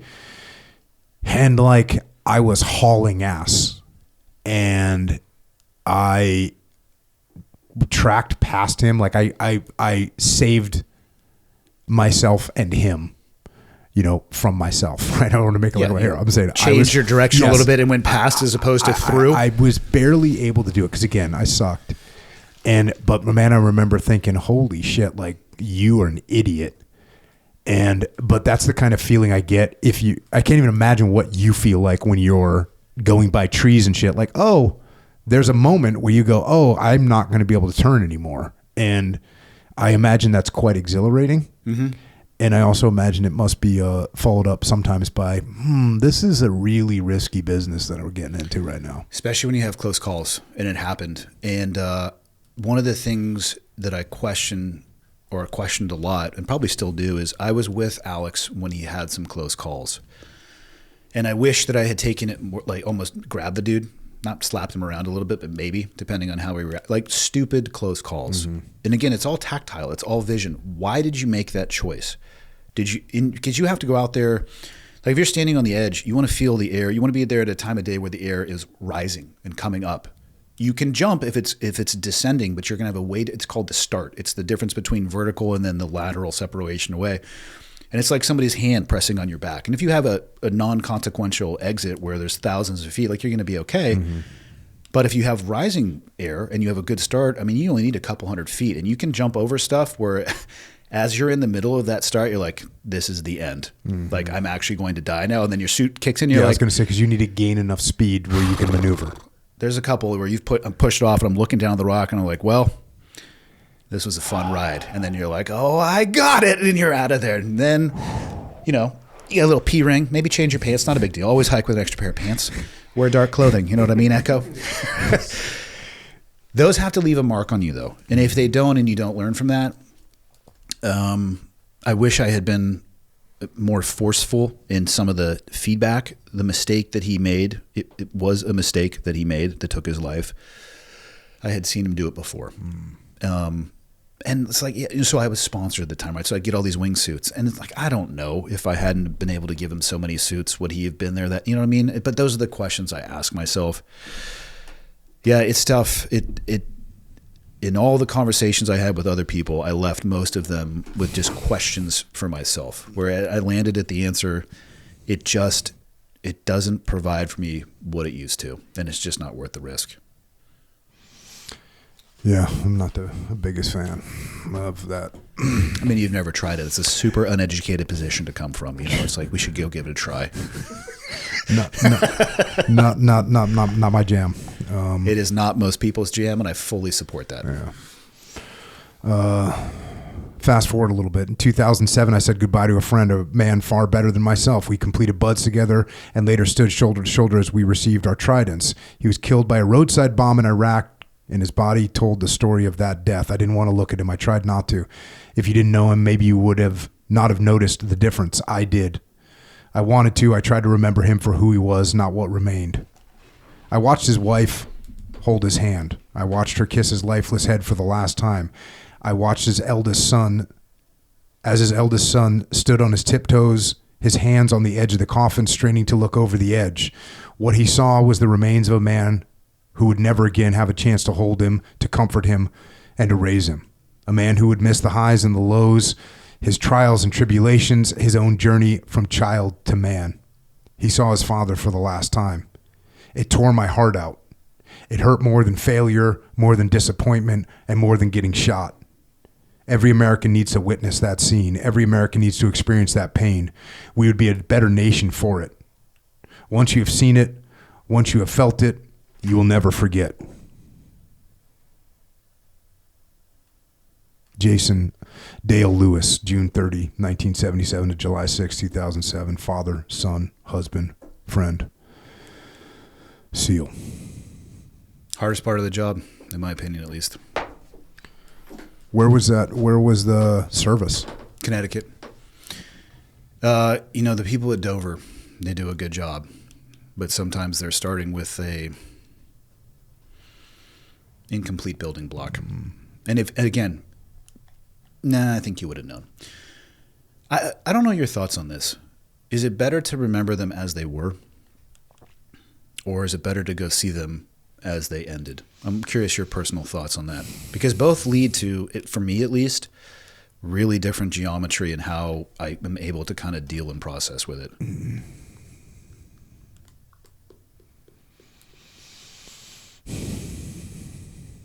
I'm not sure, man. I'm not either. I had one of my, one of our guys got killed. Not one of my guys. A team guy got killed, and I was at the memorial service, and I was with one of his. I wasn't close to this individual, but one of his friends was there, who I'm good friends with, and he was like, like the service is going on, and my buddy is like telling me, that's not him. He's not in there, like that kind of thing where. I think that leaves a mark as well. Especially when they look drastically different than the person. What's wild about that is that son who was reaching over the coffin, I follow him on social media. Mm-hmm. He's like off living his life, posting pictures with women. God bless him. Looking exactly like his dad. It's crazy. And it's like, fuck. The fact that Jason will never get to know or see that. Yeah, I've struggled with funerals. It's not that I don't have the respect and that I don't want to go, but I'd also, I didn't want, he had an open casket funeral, and I didn't want to walk up in front of that. And we were kind of talking with people and got kind of navigated into the line of walking by. And then before I know it, it was unintentional. Another guy I wrote about in the book was Dave Hall, and he died by suicide. But again, we're at the service, and they open the casket, and again, they do the best job that they can. But I knew Dave pretty well, an unnatural look in position for sure. And I don't know what the right answer is, because I struggle to remember what they were before. And maybe that's just me. I don't know. Maybe some people can. I have so much more experience with them before that last visual. Mm-hmm. But that last visual has its hooks really deep. I actually think more about guys as they were, alive. I try to, but that thought always for me tailed. And again, maybe this is just me, and I'm sure the answer to that question as to which one you should do or which one is better is completely dependent on the individual making that choice. But hardest part of the job for sure, I think. I think maybe in my head, just that idea of that's not them is sort of the resounding thought of yeah, that's not them. They're not, that's not that guy,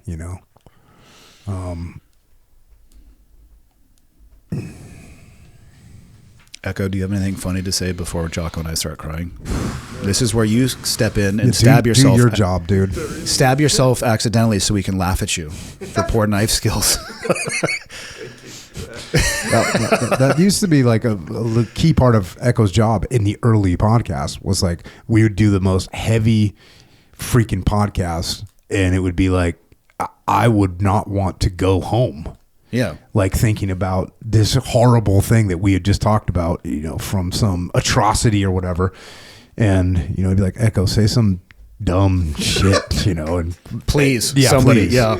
And it actually was good, because I felt like people listening to the podcast would be dude, I don't want this in my head for the rest of the day. They're right driving now. straight to work and just quitting their job and going to a bar. Yeah.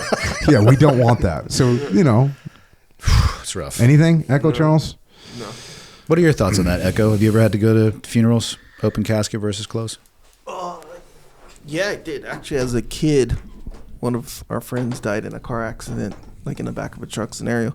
I think you're right, because since that's I think there's a bias in your head. People experience it different, but It's called availability bias, where the most accessible image is going to have the most sticking power, So since that's such a jarring image, it's always going to kind of take precedence a lot of times. So I don't know, man. Kind of both make sense to me. It's going to be weird when now that there's so much more imagery and video of everyone, and you have, and they're recreating shit. Like you can make someone come alive with AI, like legitimately. I've seen some AI stuff that is crazy. I mean, you see 10 years ago or 5 years ago, like you'd see it in the movies, they'd make someone come to life, right? But they're going to be able to do that now with people. I don't know if our brains are ready for that. I don't know either, man. I don't think the human brain is evolving at the pace of technology. We might really outstrip our ability to deal with this stuff. Yeah, you don't need that much either to make someone come to life. And people, you've seen those, like there's a app right now that can just take your family picture from 1952 and just like make them do some kind of basic movements, and they looks like a short 5-second video, right? And meanwhile, everyone in the picture is dead except for maybe one person. Yeah, I did it for that video that I did for you guys. You did. For the 10-year anniversary. Yeah. So yeah, that I thought I came out good, but I knew going in, I was like, hey, this is a gamble, because I don't know how people are going to feel about it. Yeah, you know what I'm saying? And by the way, so he's talking about a video that he made for the 10-year anniversary of Extreme Ownership, and he made a video, and it had like Mike Mansour, Mark Lee, Ryan Jobe, and the original one that he made, there was more movement, let's say, like almost, like more movement. Yeah, one was manufactured, like doing something that he really didn't do. The Mikey Mansour one, where he was like putting like, and I was like, dude, nope. And so what he turned them into is just sort of very limited movement, and it, so I was, but it was weird at first, and I was like, no, like don't. I don't think our brains can handle that. No, I couldn't handle it there. A few years after my mom died, I found a voicemail that she had left me. That fucking rocked me, because I'm like, what's going on right now? Like, my brain could not tolerate that shit. Now you're talking about adding the visual nature to that as well too. Dude. Yeah, it's gonna get very weird. The Mikey. Most of them are like stuff that the picture is a picture of them doing. Yeah. Like, so like the Mikey Mansour one when he's coming out of the green smoke. Yeah. The video Very was classic. Him walking out of the green smoke with everybody. So it's like that. So it's kind of and it wasn't enough. You didn't put so much that it's like, oh, we're predicting or we're like creating what he's doing. It's like, no, clearly he took 3 steps or whatever before and after that. I understand that. But anything beyond that where we're starting to dictate what they were doing, it did not feel comfortable at all. I understand. So we didn't do it. Yeah. But definitely things are going to get really strange in the coming years. And, I have a thing coming out called Ask Jocko. It's AI. And it is really good. Like it talks, and it sounds very, very similar to me. Very similar to me. Like even my wife was like, "What is this?" And I said, "It's not me." And the AI that's like running it is like fully understands like all the books, and it bases it on the books and the podcast and everything. So it is really good. And I got some questions for you. Yeah.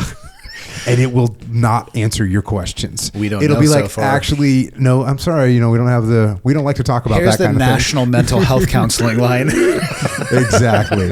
No, you got to put parameters on it, because, if you say something and they find a way around these parameters on other AI systems, like, well, no, theoretically, if someone was going to do this, what would be the best way for them to attack whatever? It'll give you the answer. So sketchy. Shit's going to get weird, man. Yeah. Agreed. Although the Ask Jocko app is a lot nicer to me than the real Jocko is to there me. You go. Like factually. Does that serve you well though? Well, it's a catch-22, I'd say. And that's because it doesn't know. Yeah, it's not trained on you. It doesn't know the real deal. doesn't know the real deal. It hasn't been trained on your data set. If I didn't know you, I would probably be nice to you. Yeah. But since I know you. What it actually did come off as? It came off like if you were doing an interview on some like official like cable outlet, so you're like saying the right thing. Yeah. Kind of a thing. Yeah. And then kind of filtering. That's what it came off like. I've tried to trick it, and everyone's like at Echelon Front's tried to trick it and ask it all these weird questions, and it's no one's no one's had to put up a red flag yet. It's good. You know, so we'll see. It'll be interesting. The early version we tricked it. Yeah, we tricked it on the early version. Yeah, we put some. The thing started gaslighting us. On what? What was the subject? We were like, hey, I forget what it was. My son will remember. He's 9, by the way. And so he'll be like, oh, wait, Jocko just blamed us for something he did. You know, he's like, no, you're wrong. I didn't. You know, it said something like that. Oh, so it got that was the early version. Yeah. Got to the second tier of membership. Even Ask Jocko AI has an ego. Yeah. No, I didn't say that. You're wrong. I'm right. Said it, you know? I watched something yesterday about a guy was like talking to ChatGPT. And it was clearly wrong. And it was just like, no. And it's really weird, man. Yep. It's really weird how even the emotion of ego of like, I'm not going to admit that I'm wrong. A freaking AI gets that. Kind of psycho. See, we're back from the trenches. We had to do your job for you. It's not a big deal. Yeah. That was your call. One of the most powerful exercises I have ever done. Oh, boy. Requires a simple piece of paper and a pen or pencil. I wish that I could take credit for this in any way, but I cannot. I also cannot remember where I first heard of this concept, so I'm trying to pass it along as something that has had an immense impact on my life. Draw a vertical line from the top to the bottom of your paper, centered on the middle. On the left side, put concern at the top, and on the right side, put influence. The left-hand category will be comprised of everything that you could possibly spend any amount of time, energy, or effort worrying about. Let me give you an example from my own life where I spend my time being concerned. People's perception of and reaction to what I do, other people's behavior, current events, social media posts, business competition. Will I make enough money to pay my bills? Am I a good enough partner for my wife? Am I a good enough father to my children? What will people think of me? Will I fail? Will I succeed? What is going to happen tomorrow? Who's going to be president? As you can tell, the list could go on and on forever. The right-hand column, influence, is going to be much shorter and far more powerful. What can we as individuals actually put down on the right-hand side of the paper? I've tried to look at this from every angle possible, and I keep coming back to a single answer. Literally, the only thing we each have absolute and total control over in our lives is ourselves. What do I mean by that? I mean you can control your behavior, you control your reactions, you control how you speak to yourself, you can control how you set and approach your goals, you can do your best to control your thoughts, but that's it. Why was this so shocking to me when I first tried the exercise? Well, I created the list for the first time. I came to the realization that I spent nearly all of my time and most of my effort trying to control things that I was definitely concerned with, but had zero influence on. A simpler way to put it, I was wasting my time. High 90th percentile of time, by the way. Oh, dude. That one sucks, and I actually will literally do this if I get to a place where I'm struggling. Like, okay, I'm like, oh, whatever, payroll, blah, blah, blah, blah, blah, list it all out. Cool. And I can actually bounce it off my calendar, like what I've been doing with my time. And then I have to go over here and be like, okay, me. It sucks. It's the same thing as the realization when I had my bird taken the first time. Like you can't control what happens to you, but you have complete and total control in how you deal with it. Yeah. And that sucks because it's right back in your court. That stings, doesn't it? Yeah. And it's also, man, like the list that you were rattling off. Though, I could have wrote 4 pages. Oh, for sure. And how much time are people wasting, on social media today? It's totally insane. And getting aggravated and we did a podcast one time, and I was talking about because I was reading some comments, and it was, some political comments, and the blah, blah, blah, blah, and fuck you. And I'm like, I said to Echo, I said, when's the last time you looked at another person and said, fuck you? You never do in person because right after that you fight. Yeah.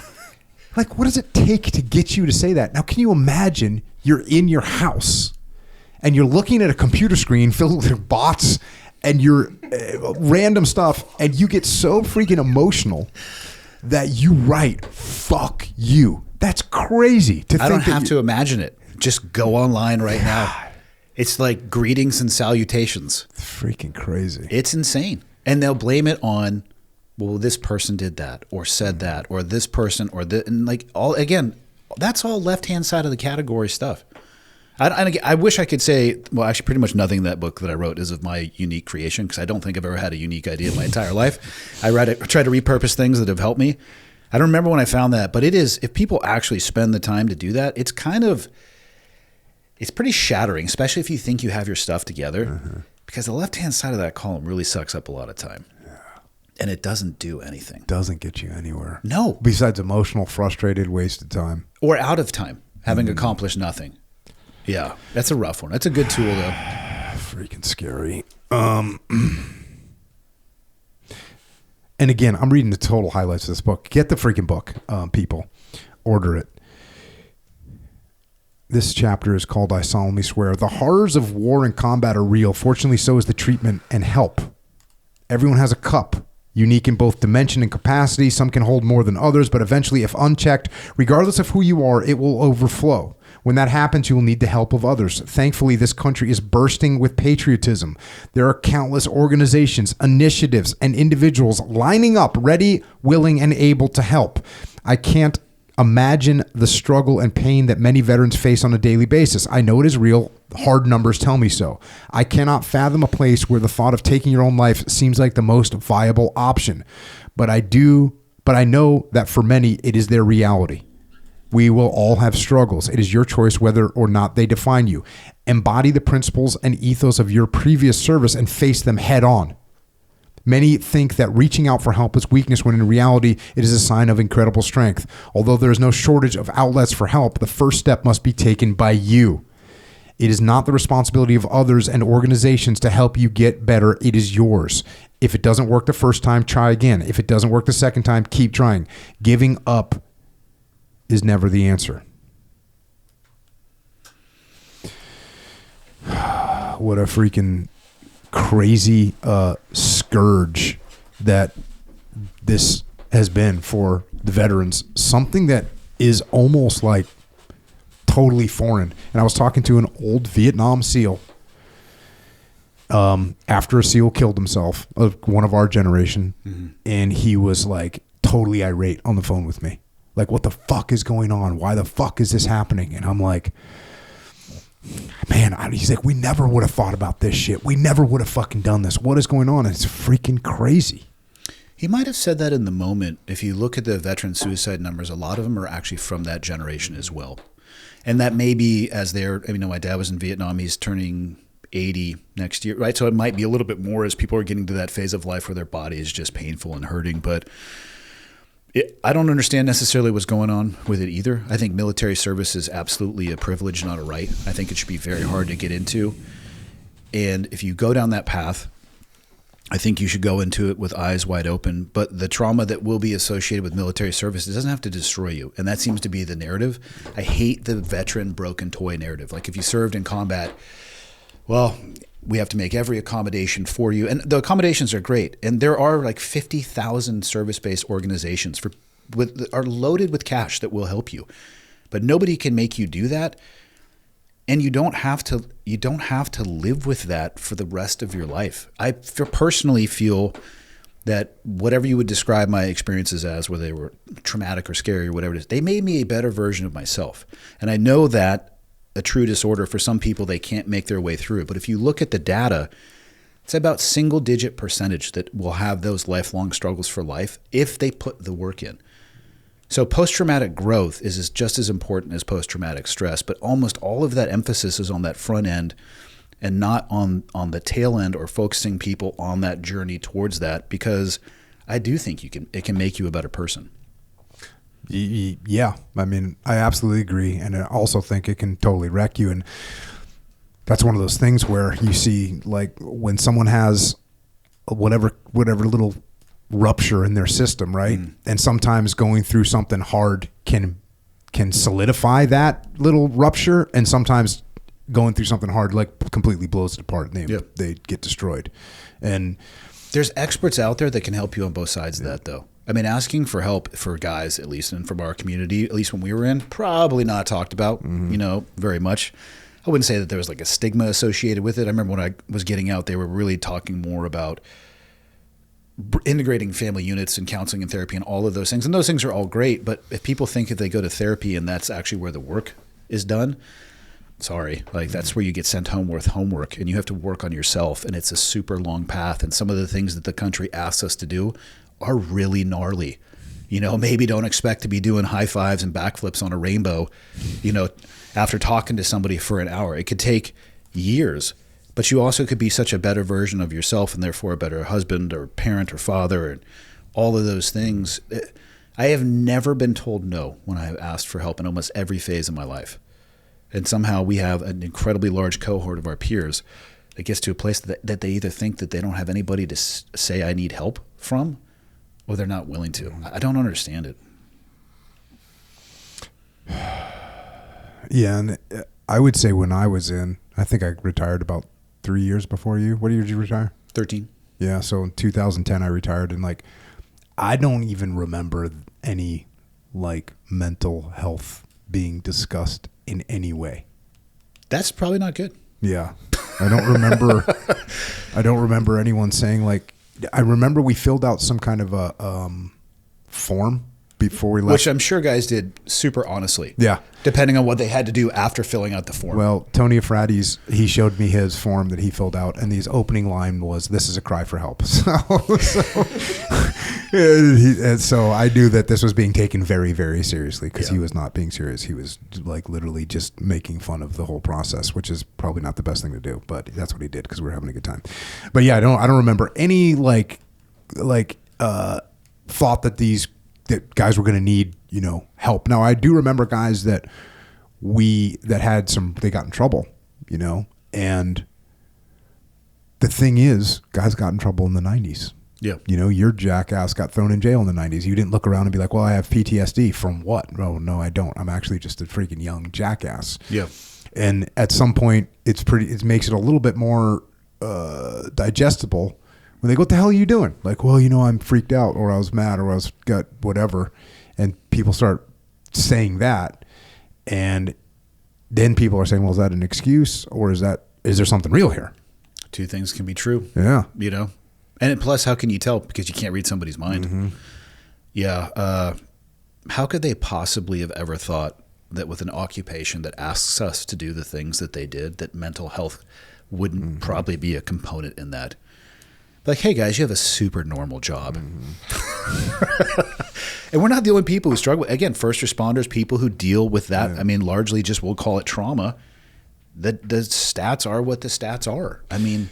Yeah. I told this story on one of my podcasts, but I was out for dinner, and I have a guy come up to me, and he's like, hey, I need your help. And I was like, yeah, man, what's up? And he tells me a story, and I won't go through the whole thing, but he'd been in a hostage situation. Hostage got killed. Partner got wounded. Perp got, I forget he got killed or whatever, but it was just shitty. And he, of course, when they go through that, what do? They take his badge away. They take his gun away. They get to put on admin. So they're basically telling him, you're all screwed up. And I'm like, oh, are you second guessing your decisions right now? And he's like, yeah. And I go, cool, that's normal. And I'm like, are you having some bad dreams that you wish you would have done some different things? And he goes, yeah. And I go, that's totally normal.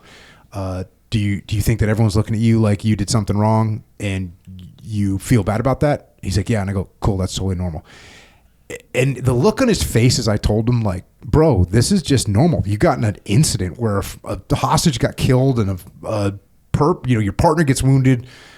Of course, you're going to have some nightmares. I was like, you're having some nightmares? Yeah, that's totally normal.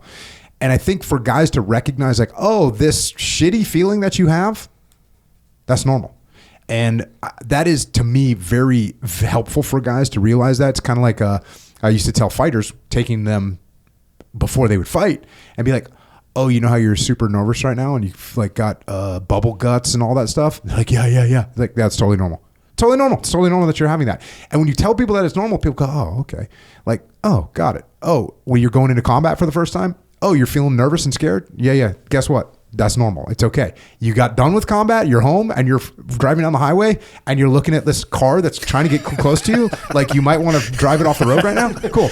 That's normal. Don't do it. Yeah. But that is normal. And I think when people realize, and I think that's one of the things that happened after World War II, those guys got to drive home on the big ships together and debrief and oh, you were scared shitless? So was I. Oh, you freaking had to kill some person that you maybe think didn't deserve it? Cool. So did I. Yeah, I feel bad about that. Yep. Okay, that's cool. Me too. Okay, cool. We're on this boat for 6 weeks. We're going to debrief all of our problems. We're going to get home, and then we're going to carry on with our lives. And we realized that all that shit that was running around in my head was the same shit that was running around in your head. And okay, that's kind of normal. Oh, and you know, hopefully we can talk in 3 months ago. Still having some weird dreams? Yeah, dude, for sure. Okay, cool. That's normal. That's normal. Cool. Got it. And I think a lot of times what people feel is, I'm not normal. There's some, the thing that they feel is there's something wrong with me. Yeah, they're holding themselves to a standard that's not realistic. The stoic person that is like unaffected by anything, right? Teflon, it just bounces off. It's really okay to not be okay at times. Yeah, it's bizarre. You know, when you as a grown adult, you're supposed to be able to like control your emotions, and it's very scary when all of a sudden you're like, you know, hear the national anthem and you start getting tears in your eyes. Oh, there's something wrong with me. I'm telling you, there's nothing wrong with you. You get some feelings when you look up at that flag, or you hear some certain song, or whatever happens that reminds you of some buddy that you had. That's freaking normal, man. That's just the way it is. And I realized this. I had a guy on my podcast that was in World War II, Korea and Vietnam, and he got a Purple Heart in World War II, Korea and Vietnam. Three Z's. Yep. Tom Fife was his name. And he was started off as a private soldier, enlisted guy, and then he moved up through the ranks, like a second lieutenant in Korea, and then World War II, in Vietnam, he's a battalion commander. And I'm talking, we're going through the whole thing. We're having the podcast. We're talking about war and, all the stuff. And he's all good. And we get to Vietnam, and, he's talking about what his battalion do, what kind of operations they were doing, what their op tempo was, like all the normal stuff. And then he says, then I said, oh, well, how many casualties did you take in your battalion? And he got choked up. And I was like, oh, okay. I'm always going to feel like this when I think about my guys. And that's perfectly okay. That's normal. I think it would be abnormal if you didn't. Exactly. At the perfection, again, I think people are holding themselves to an unrealistic standard. Mm-hmm. And I think what you just described and being open and honest about that is probably the most important thing that people who are dealing with that can actually do. And so recognizing that, it's like, oh, this is normal. It's maybe been going on longer than I think it should have been. Let's reach out to these resources that are all going to say yes to you, by the way. Yeah. If you reach out, but nobody can make you make that call. Yeah, I think another huge beneficial thing is talking about these things. I realized this from writing eulogies, which I always seemed to be the guy to write the eulogies, and when you write a eulogy, like you're going to sit down there and you're going to freaking cry you can barely be able to write, but you're processing it. Yeah, and then you're going to. You're going to show it to your buddy, make sure, hey, what do you think of this? Did I miss anything? Cool. All right. You're crying with your buddy. And then you get up and you stand up in front of a bunch of people and you gut through it and you get mad so you don't, act like a bitch in front of your bro. So now he's going backwards now. So we're actually causing generational trauma in people. Yeah. Like, hey, you got to get through that thing, man. You got to get through that thing. And so you do. And then you get done, you turn around, you walk off stage, you cry your eyes out again. It's like, okay. But when you do go through that process and then you're talking about it and you see your buddies and eventually, that emotion starts to quell. It starts to relax a little bit. And again, there's nothing wrong with that. Yeah. Like, I think some people feel guilty because they don't feel as bad as they felt, a year ago. Well, am I forgetting me? No, you're not. You're processing. You're a human. This is normal. Life shouldn't be a competitive game of suffering. Like there is no suffering Olympics. I know, doing the audiobook, interesting journey, by the way. Sometimes I'm like, this is actually not that bad. Who wrote this? Other times I'm like, who wrote this? I don't know. Maybe change the words here. I get to the last chapter about my mom. Holy shit. Yeah. I thought, I'm just like, it was Alex too. And then talking about Dave, like the guy's like, oh, we're doing great. We're ahead of schedule. And I'm just like, yeah. I'm going to need about 7 days off right now. It's tough, man. It's tough. It's tough. And it is forward momentum. Like it's forward movement. It's processing and it ultimately is helpful. And it hurts to do it. Yeah. Every time. It hurts to do it.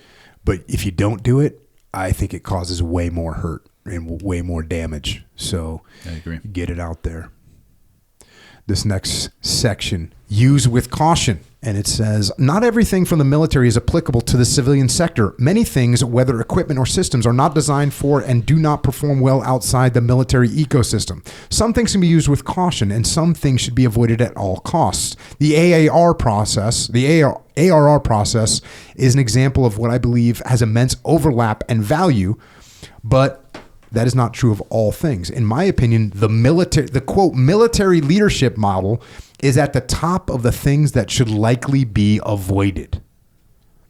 Sorry, I know that's kind of your jam, but well, it's actually perfect. It nails it, because that's one of the most difficult things that I had to overcome, especially early after I left the military, was overcoming the stereotype of the quote military leadership model, which people think is like, oh, if you just bark orders and tell everyone what to do, everyone just does what you tell them to do. It's the Full Metal Jacket. Exactly. Honestly, it's like the best, worst movie for setting stereotypes. Yes. And what's interesting is there were some people, especially in the beginning, and I still get it occasionally now. Like I remember one of the earliest companies I worked for is a guy, the CEO of the company says, I can't wait till you come in here and whip these people into shape. And I said, hey man, if that's what you're looking for, you should find someone else, because I'm not whipping anyone into shape. You whip slaves, and slaves do not perform optimally. They actually rebel against you and kill you. But that idea of military leadership and what people think that is, it's dysfunctional. Does it happen in the military? Yes, it does. Does it happen in the civilian sector? Yes, it does. Is it functional in the military? Nope, it's not. Is it functional in the civilian sector? No, it's not. It happens. People get away with it more in the military, and the reason they get away with it more in the military is because you only have to survive for 2 years. You have to survive for 2 years. If you're working for an authoritarian leader in the military, he's only going to have his job for 2 years. It takes you 6 months to figure out that he's an asshole. Then you start saying, wait a second, we need to confirm that this guy's definitely an asshole. Well, should we have a mutiny against him? If we do that, our platoon's going to look bad. We might not get the best deployment, so let's just keep our mouth shut.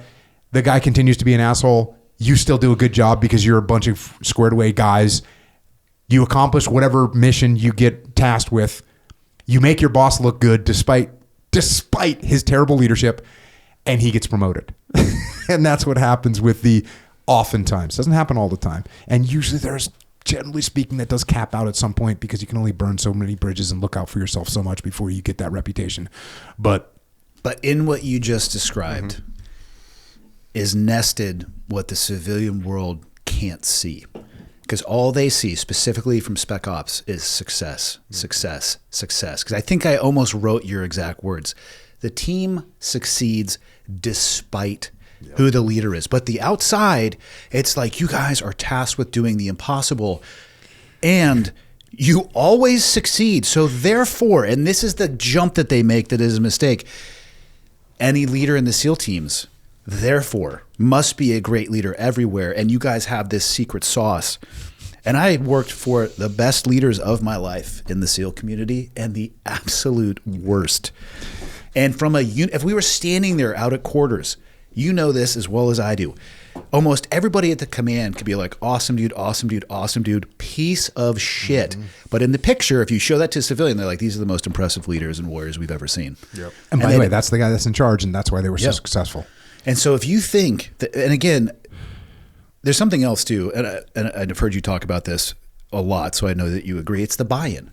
Like for our community, the crucibles that you go through to even arrive at that place, like you're there for the right reasons, right? You understand why you're there. You've been through multiple years of training. You're with your peers. You're a high-functioning team. You're high-functioning individuals. You can get away with a little bit more of being directive in nature at times because everybody there is so incredibly bought in. I have 40 people who work for me at a coffee shop. The average age is 20, and they're female. That is way harder than leading at a SEAL team. Let me just tell you right now, yes, consequentially, probably not as dangerous. But oh my God, the complexities of leadership in that environment far exceed the SEAL community. Yeah, the interesting thing about that is like, and we were talking about this a little bit before we hit record today, but the SEAL teams is filled with a lot of individuals. Yeah. A lot of individuals with their own ideas, their own egos, their own emotions. And if you ask, generally speaking, if you say, hey, we're going to hit this target, and you ask 20 guys in a platoon how you think we should do it, you're probably going to get like 20 different courses of action, right? I was going to say 30. Yeah, you might get 30. And so one of the black belt moves that I talk about when you want people to buy into something is, and I did this throughout my career, and I learned this from one of my platoon commanders, was he didn't tell us what the plan was. He told us what the goal was and then said, come up with a plan. And therefore the plan wasn't his plan. It wasn't the command's plan. It was our plan. Yeah. And we were 100% bought in. And that's kind of the way I always tried to operate, because, I don't even have to ask you this question to ask you if, like, when your boss told you to do something, are you telling me that you were 100% bought in with every time anyone told you to do that? From low 30th percentile. Yeah, it's like low 30th percentile. And that's another thing that people think, like, oh, when you're in the military, you just tell someone what to do and they're going to do it. No, it's so far from the truth. Yeah. What you actually have to do is lead. Now, listen, again, can I get away with it? Look, if you're an E6 and you work for me and I'm a chief and I'm like, hey, Andy, I want this done like this. And you're like, well, that doesn't make sense. I go, hey, shut up and do it. You're going to shut up and kind of do it, kind of half-ass. And when something goes wrong, you're going to look back at me and say, this is what you told me to do. It's just terrible. It's terrible. It's terrible leadership. It'll work for a moment in the military. It'll work for a moment in the civilian sector to be that kind of tyrannical authoritarian leader, but it is not a long-term solution. The idea of this, the thing that you put in quotes of military style leadership or whatever, it is not real. And not only do you not want that, should you not want that, but it's not the right thing, because if I'm telling Andy, hey, go do this thing right now the way I'm telling you, I actually want you to say, hey, Jocko, that doesn't make sense. Well, why not? I told you to do it. No, but here's the secondary effects that you're not thinking about right now because you're not on the front lines with me. So here's some adaptations we should make to what you're saying. Oh, thanks, man. Appreciate it. Go do what you think is right. So that's the kind of thing where, there's a great book I covered on this podcast. I think I did 4 podcasts about this book called about one book. Yeah, it's called The Psychology of Military Incompetence. And yeah, it's so. I'm going to add to cart. Yeah, add to cart. And what's crazy about it is when I first saw it, I was kind of like, oh, what's some psychologist going to know about military, right? And this is, guys, I'm not going to read this. But of course, I was like, well, let me do a little research. Yeah, the guy was in World War II, was wounded, then he became a psychologist afterwards. And what he laid out is, again, this is something that we talked about before we hit record, is people have like certain personalities, right? And there's some people that have a very authoritarian mindset. And those people, when they see the military from the outside, they're like, oh, I'm going to go do that, because when I'm in there, everyone's going to follow me. They're going to have to follow me. They're not going to be able to question me. And the military attracts that kind of person. And what sucks is that person can actually do well in a garrison environment when it's like, oh, we're going to get ready for this inspection. I want you guys out here at this time. But where their brain implodes is in combat, when all of a sudden you don't have control over everything. The enemy gets a vote. The weather gets a vote. The weapons systems get a vote. And by the way, the people that you bark orders at and they listen to you when you're in garrison, I want you out here for inspection at 0400. Andy's going to show up because he doesn't want to get in trouble. When I'm like, Andy, go charge that machine gun nest, you're like, bro, I ain't charging that fucking machine gun nest. That is the correct answer. Yeah, exactly. So those people that have that authoritarian mindset, they perform well in non-combat situations, but in combat situations, they fall apart. And meanwhile, the guy that is like open-minded and free-thinking, that guy does terrible in the garrison mindset. He's like, why the hell do we got to be in here at 4 o'clock? It only takes us 3 minutes to get our uniforms on. That guy is terrible in garrison, but in combat, he's like, wait a second, why would we go up charge that machine gun nest when we could just set over here on the flank and put, indirect fire on them? Oh, okay. And so you get this mindset that is a stereotype of military leadership, and it's so bad. And again, this is at Echelon Front, one of those things that, we had to fight. We're pretty much through. We don't have to do it too much now because there's enough information about us out there. But yeah, the idea that you're going to bark orders and everyone's going to be on board, it just ain't happening, man. For that garrison leader too, I would say be really cautious using your coffee cup. Oh, because people like Andy have a very creative mindset. Give it a wash if you're going to leave it at work. You know what I mean? Oh. There are other ways to be insubordinate. Oh, Lord. A little bit of SEAL training you talk about here. There are 5 potential outcomes for a BUDS trainee. Yep. Graduate, the holy grail for all graduates, for all students. Number 2, quit. Number 3, performance drop. Number 4, in the performance drop, each phase of training, there are very structured test gates. You know, you get the run, the swim, the obstacle course, all these testing things. Number 4 is medical drop. Injuries happen during training, death too. I don't think there's ever been a student who attempted SEAL training who is not nursing an injury of some kind. And some injuries cannot be worked through. And then 5 is admin drop. Academic tests and BUDS as well as physical tests, not college level courses, and the aptitude test given to attempt the pipeline generally ensures an ability to pass the academic requirements. So, but things like tragedies, personal life, those things can happen, and then the disciplinary issues. Yeah. And so you talk through those various things, and you say, although there are 5 potential outcomes for a student, one is clearly the most common, and by multiple orders of magnitude, and that is the quitting. Sweet, sweet sound of the bell. And you were a BUDS instructor. You know, after you got wounded, you needed to heal up, and so you went and became a BUDS instructor. You talk about some of that, some of the things that surprised you, how structured the training was. Shocked. I don't know your experience, but going through as a student, I just assumed that the instructor staff had carte blanche to do whatever they 100%, want. that's what I felt like. And I also think that when we went through, that might have been a little bit more true.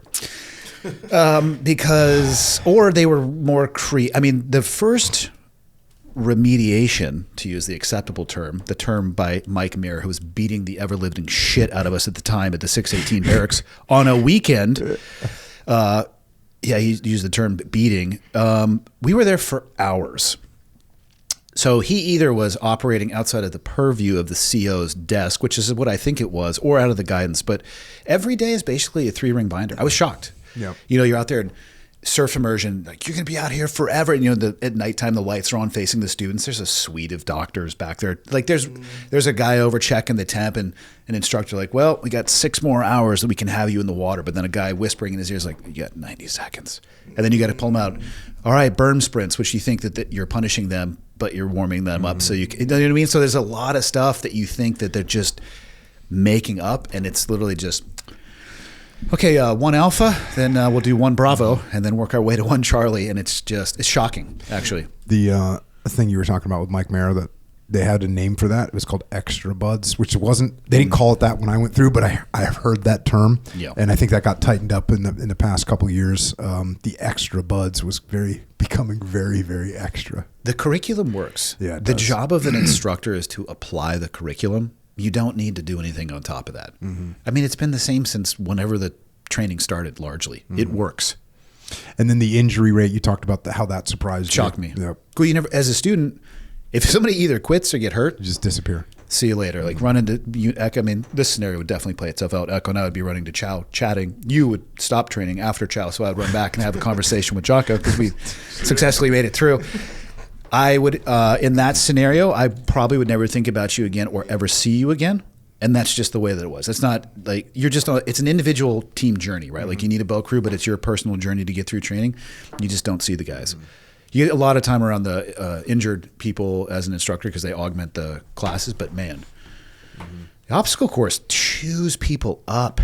I was talking to Jason, who's the PT guy that eventually came to the teams, but the guys that would work at BUDS, like I forget what injury it was. It was like patellofemoral syndrome, right? Mm-hmm. Happens to like the BUDS medic guys. They would see literally dozens and dozens of cases of patellofemoral syndrome a week, which is probably a career for somebody else.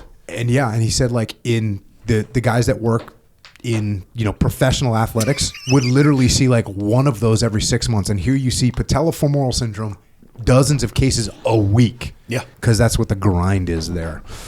Fast forward a little. There was an additional cohort of students that I had the opportunity to spend more time with than when I went through training, and it was this group of students who had made the decision to quit that I learned the most from. The departure from BUD/S training command can take days, even weeks. During that time when these students were grappling with the decision they had made and the consequences that came with that decision, I had time to talk to them. For the most part, I found them to be incredibly open and honest about the why that led them to quitting. I suppose that I was catching them at an emotionally vulnerable state, and I always approached the conversation with no judgment and only a desire to understand. Very rapidly, I recognized there was a pattern in what they would tell me. They didn't use the same words, and the stories were certainly not all the same, but a singular theme rose to the surface repeatedly. I would say things like, they would say things like, I was too tired, I was too cold, it was too hard. Although the reasons may sound different, they are all verbal expressions of the same thought process and mental failure. What those students were describing, whether they realized it or not, was not only the moment that they broke, but the reason for it as well. As an instructor, I had a variety of tools at my disposal. I had water in the form of the Pacific Ocean, sand, physical exertion, sleep deprivation, telephone poles, boats, obstacles, runs, swims, and a variety of physical exercises.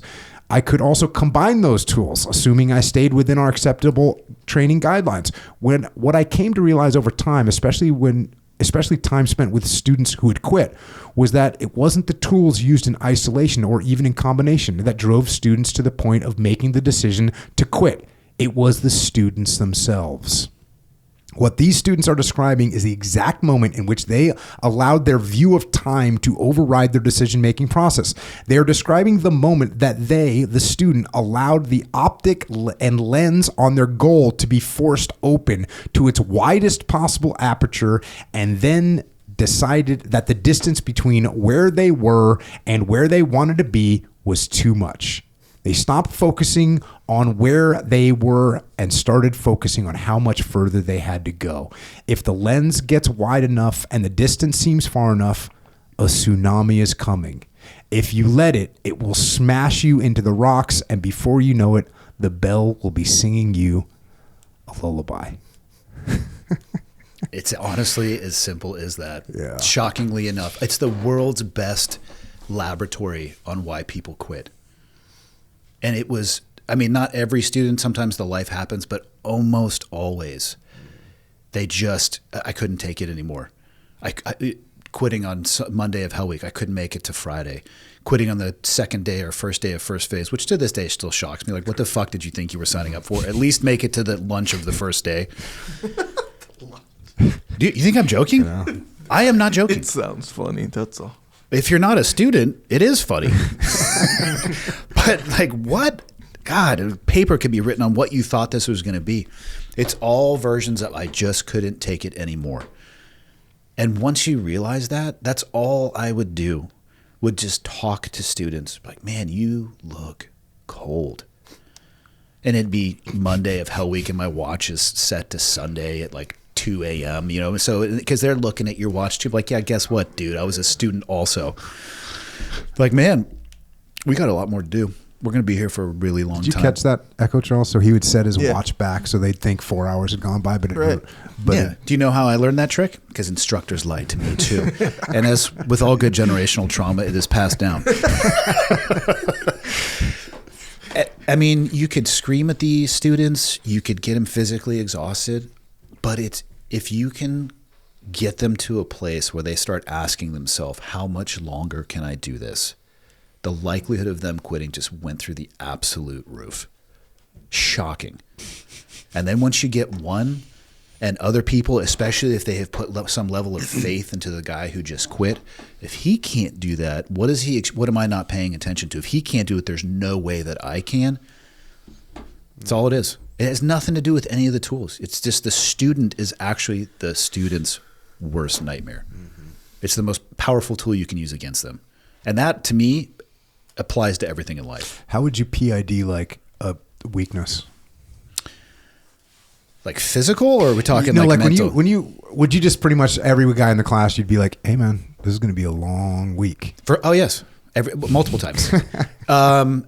You can tell when somebody's paying attention to you and when they're not. And the person who would just shut me out, which is the correct move, mm-hmm. or minimum, you know the deal. Whatever I ask you, the question is who ya, of course. You know what I mean? But get through that environment. The ones that would sit there and engage with you at a deeper level, and they're the ones who are starting to think about it, that's how you know that you have cracked the door a little bit. The ones where it's just Teflon, you're like, next, moving on to the next one. The guy, I don't know how long I can do this. I'm like, well, you're in the middle of a 9-day evolution. This is like the 3rd day into Hell Week, right? Which is actually only 5 days, but they don't, and they know that too, but you just slam it open. And it doesn't have to be Hell Week. I mean, just imagine the likelihood of being able to graduate if you have a stack of 3M, little notepads, and the first one says 182. And you put that on your wall. And after the first day, which does suck, by the way, you rip that off and it says 181. Like how long are you going to be able to look at that mental picture, which is exactly what I was saying in the book. Like, this is where I am and this is where I want to be, but this is all I'm going to focus on, versus a dude who's like, oh, I don't actually have that. I just do what we're doing and we get to the end of the day. And you don't have to count at all, because at some point 1 + 1 = 2 plus another one and another one, and you're at 182. But I tell you what, the dude who was counting down the other direction, he's not there. Did you ever have a guy that you talked to that you got to quit that you were like, damn, that might have been an okay dude? Buds isn't selecting for okay dudes. If I was looking for good dudes to fill up the SEAL teams, I could go to your average 7-Eleven on the street corner and find okay dudes. You're looking for guys that can do the job. Yeah. I had that conversation with someone the other day. Like, you that's what we're trying to find out. Yeah. That's literally what we're trying to find. As a matter of fact, I talked to Dakota Meyer the other day, and I was like, hey, man, if guys are like afraid to die, then they don't really want to do this job. Actually, I think it's okay to be afraid to die. If you can control that and do what you still need to do, it's, if you're paralyzed by that. Fair enough. Psychopath. Well, there's a little peek into Jocko's psyche there. That to add on to what you're saying, like, because I did have that question as to, that kid probably could have been awesome. Come back when you're ready. Because they may not just be ready. You might just need a few more laps of life experience. Yeah. And I wrote about Mikey in the book because his story about quitting the first time and coming back, people forget that you can do that. That's never talked about. And so, again, you don't have to define yourself by these failures. He made a decision. I was able to record a podcast with his dad, which was awesome. He's honest. He's like, it wrecked him. Yep. By putting more logs on the fire until he was able to go back. So if you're a good dude and you don't make it on the first try, come back, Yeah. Mark Lee, by the way, same thing. Really? Mark Lee quit first time he went and was like totally distraught over it. Yeah. And worked his ass off and came back and kicked ass and was a freaking awesome guy in a platoon. That just means they weren't ready the first time through. That's all it means. No, that makes total sense. And I mean, you do not. That's the thing that we have in the teams is like the guy, look, man, it's going to be shitty. It's going to be cold. It's going to be wet. It's going to be miserable. It's going to be scary. And we're going to have to get our shit on and go again. And like the feeling that you just know that team guy is with you, man, that is as good as a feeling as you could get. And very rarely would you hear about a guy that like would not drive on, I had one in my first platoon. Yeah, like I said, very rarely. Yeah. It happens very rarely. And when it happens, it's like, dude, like it's a shocker. But it does happen. And that's the whole reason that Draper Kaufman made Hell Week is like, I want this shit to be so bad that when we're getting ready to go on the beaches in Normandy or wherever, like guys aren't going to give up. Did he put himself through it? He did indeed. Good. Did you know that? No. So he made it, and then they had a massive attrition rate, and the Navy was starting to look at what the hell's wrong with you. And he went through they're still looking for that, actually. He went through the program himself, and he was like 35 years old or something like that when he went through it himself. And it just so happened when he finished, literally secured Hell Week, it just so happened that the base commander had gotten a call from whoever and said, like, what the hell's wrong with this training? Look, why aren't any guys making it through? And the base commander, I think it was the base commander, don't quote me on the story. It's in Ben Milligan's book, By Water Beneath the Walls, freaking outstanding book. Calls him in and he's like, what's happening with this training? Why are so many people quitting? He's like, I just went through this training. It is totally makeable. And I'm 36 years old or whatever. So yes. It is very makeable. Yeah. It is what I would call actually relatively simple, yet not easy. Yeah, don't quit. Yeah. is the whole thing I've been hearing. So you know what people will ask me, because I talk about this concept, they'll say, well, why don't you teach this theory of breaking things down like that to begin with? Which I don't think it would actually make a difference. Because it's something that requires practice or that you have already inherently learned in your life. And there's a huge difference between understanding a concept and living it. This makes things digestible, how I break it down and talk about like breadcrumbs and chunks. It makes it digestible, not less painful. Yep. So you still have to go through the pain, but you are working through it in a digestible chunk that you're still fighting against yourself with. I don't think it would change attrition rate. And by the way, I think they do tell that to guys. They might. They tell guys like, hey, just make it to the next meal, whatever. You say that in the book. Hey, make it to your next meal. I think that's For what Hell you were Week, yeah, for focused sure. on. Yeah. Just make it to your next meal. Like, that's totally like obvious. And they tell guys that, hey, you know, like just go do the next evolution. Just make it through the next evolution. Yeah. That's all you got to do. Especially in Hell Week. Because in Hell Week, like, you don't fail a run. You don't fail. You get punished for it, but you're not going to get dropped from it. So, like, just keep freaking going. Yeah. And you're going to be all right. And that's kind of what you say here. If you can recognize and weaponize the most effective tool to make people quit, you should be able to reverse engineer the process that has the opposite effect. And then you talk about some examples from your life of Chunking, essentially. chunking things up, Yep. you know, like whether it's moving a pallet of bricks, whether it's making it through Hell Week, which I just talked about. You know, those are things that you have been able to chunk up. The personal one, you say, I've never had a lower sense of my own self-worth and place in the world than I did about halfway through the nearly 2-year divorce process. I do not possess the vocabulary needed to describe what it feels like to be reduced as a human being down to a number on a piece of paper and then have that number be argued over. Add young children into the mix who are being fed a narrative that has at best a casual relationship with the truth paired with limited time together, and you have a very heavy situation. There were days where it felt as if the force of gravity had increased threefold. Days where I woke up more exhausted than my lowest moments in the SEAL community, lying in bed trying to figure out how I was going to make it through the day. There were days when I questioned whether I was a good enough human being to deserve to be a father, to deserve finding another partner, and days where I pondered whether or not the world would actually be a better place without me. There were days where I questioned everything that I thought about myself, days where I stared into the abyss of heartbreak, wondering if there was a bottom. There were days where time seemed to slow, where it seemed like every piece of information and every interaction I was having were only negative. There were days where I felt like I was standing at the bottom of a mountain and boulder after boulder continued to tumble down the mountain only to crush me. And others where it felt like I was being pulled under in quicksand. In those moments, the single largest threat and the biggest enemy that I was facing was not someone on the other side of a divorce proceeding. It was myself. It was and remains the lowest point I have ever been in my life. Dude, that's a freaking... I actually think we should abolish SEAL training and just force people to go through divorces. Dude. The attrition rate would be higher. It's the hardest thing I've ever done. It was the absolute worst. Not from a physical perspective, but from an emotional perspective, is the single hardest thing I've ever done. Mm-hmm. It's gnarly. And it's just day after day after day. Never after ending. Day. For almost 2 years during COVID. Ooh. And then you got the kids involved, so there's like parameters on what you can do and say and there's supposed to be. Behave. Not everybody follows parameters, Jocko. Imagine your entire life, though, literally that Excel spreadsheet thing, that's real. I remember that was actually the crux of all arguments in the mediation that lasted almost 2 years. So it's basically money. It's money. What are you worth as a person? Okay, how do we spread this out amicably? Or, depending on the state that you live in, you'd hope it's 50-50. It's not 50-50 in Montana, let me tell you. And it's just like everything you've ever done, you've ever tried, gets jammed in this Excel spreadsheet, and then you argue about whether or not you're worthy to get a percentage of that or somebody else is. It's insane. It's the absolute worst. Yeah, and you got to be looking at like kind of what I was saying earlier, how you dig yourself a hole, and at some point you look in the hole and you're like, wait a second, I don't know if I can get out of this thing. Oh, yeah.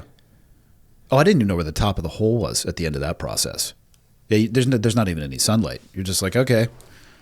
And somehow I got down here and I forgot where my shovel is. So it's just me. No, it's the worst, man. And so you talk about, the reason you talk about that is you talk about like how you basically one step at a time. How to use this concept regardless of what's going on. So what did it look like when you're going through this horrible divorce? So again, because of the COVID stuff, we'd have Zoom calls, right? And, you know, let's say hypothetically one side hires a financial expert to try to value you as a person. If you don't agree with that, then you have to hire your own financial expert that values you as a person and argues against their value. And you're paying for both. It's pretty fun. And then you're having these calls where people are arguing back and forth, and you just feel like less and less and less of an actual human being and more and more about a number. And I remember just sitting there thinking, I don't know how much longer I can sit here and have people talk about me in this manner as if I'm not on this call, which is the dangerous headspace that those students get into. And I just flipped it. I'm like, okay, you know what? No, we're not going to do that. First, I'm going to get up and go for a quick walk here. I'm going to come back.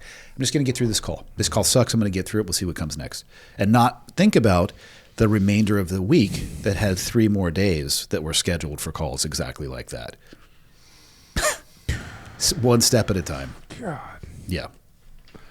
Did you have any outlet? Like, did you? Jack Daniels was a good friend. Were you drinking hardcore? No, I didn't drink anything during that. That was one of the first things that I realized that I couldn't do that.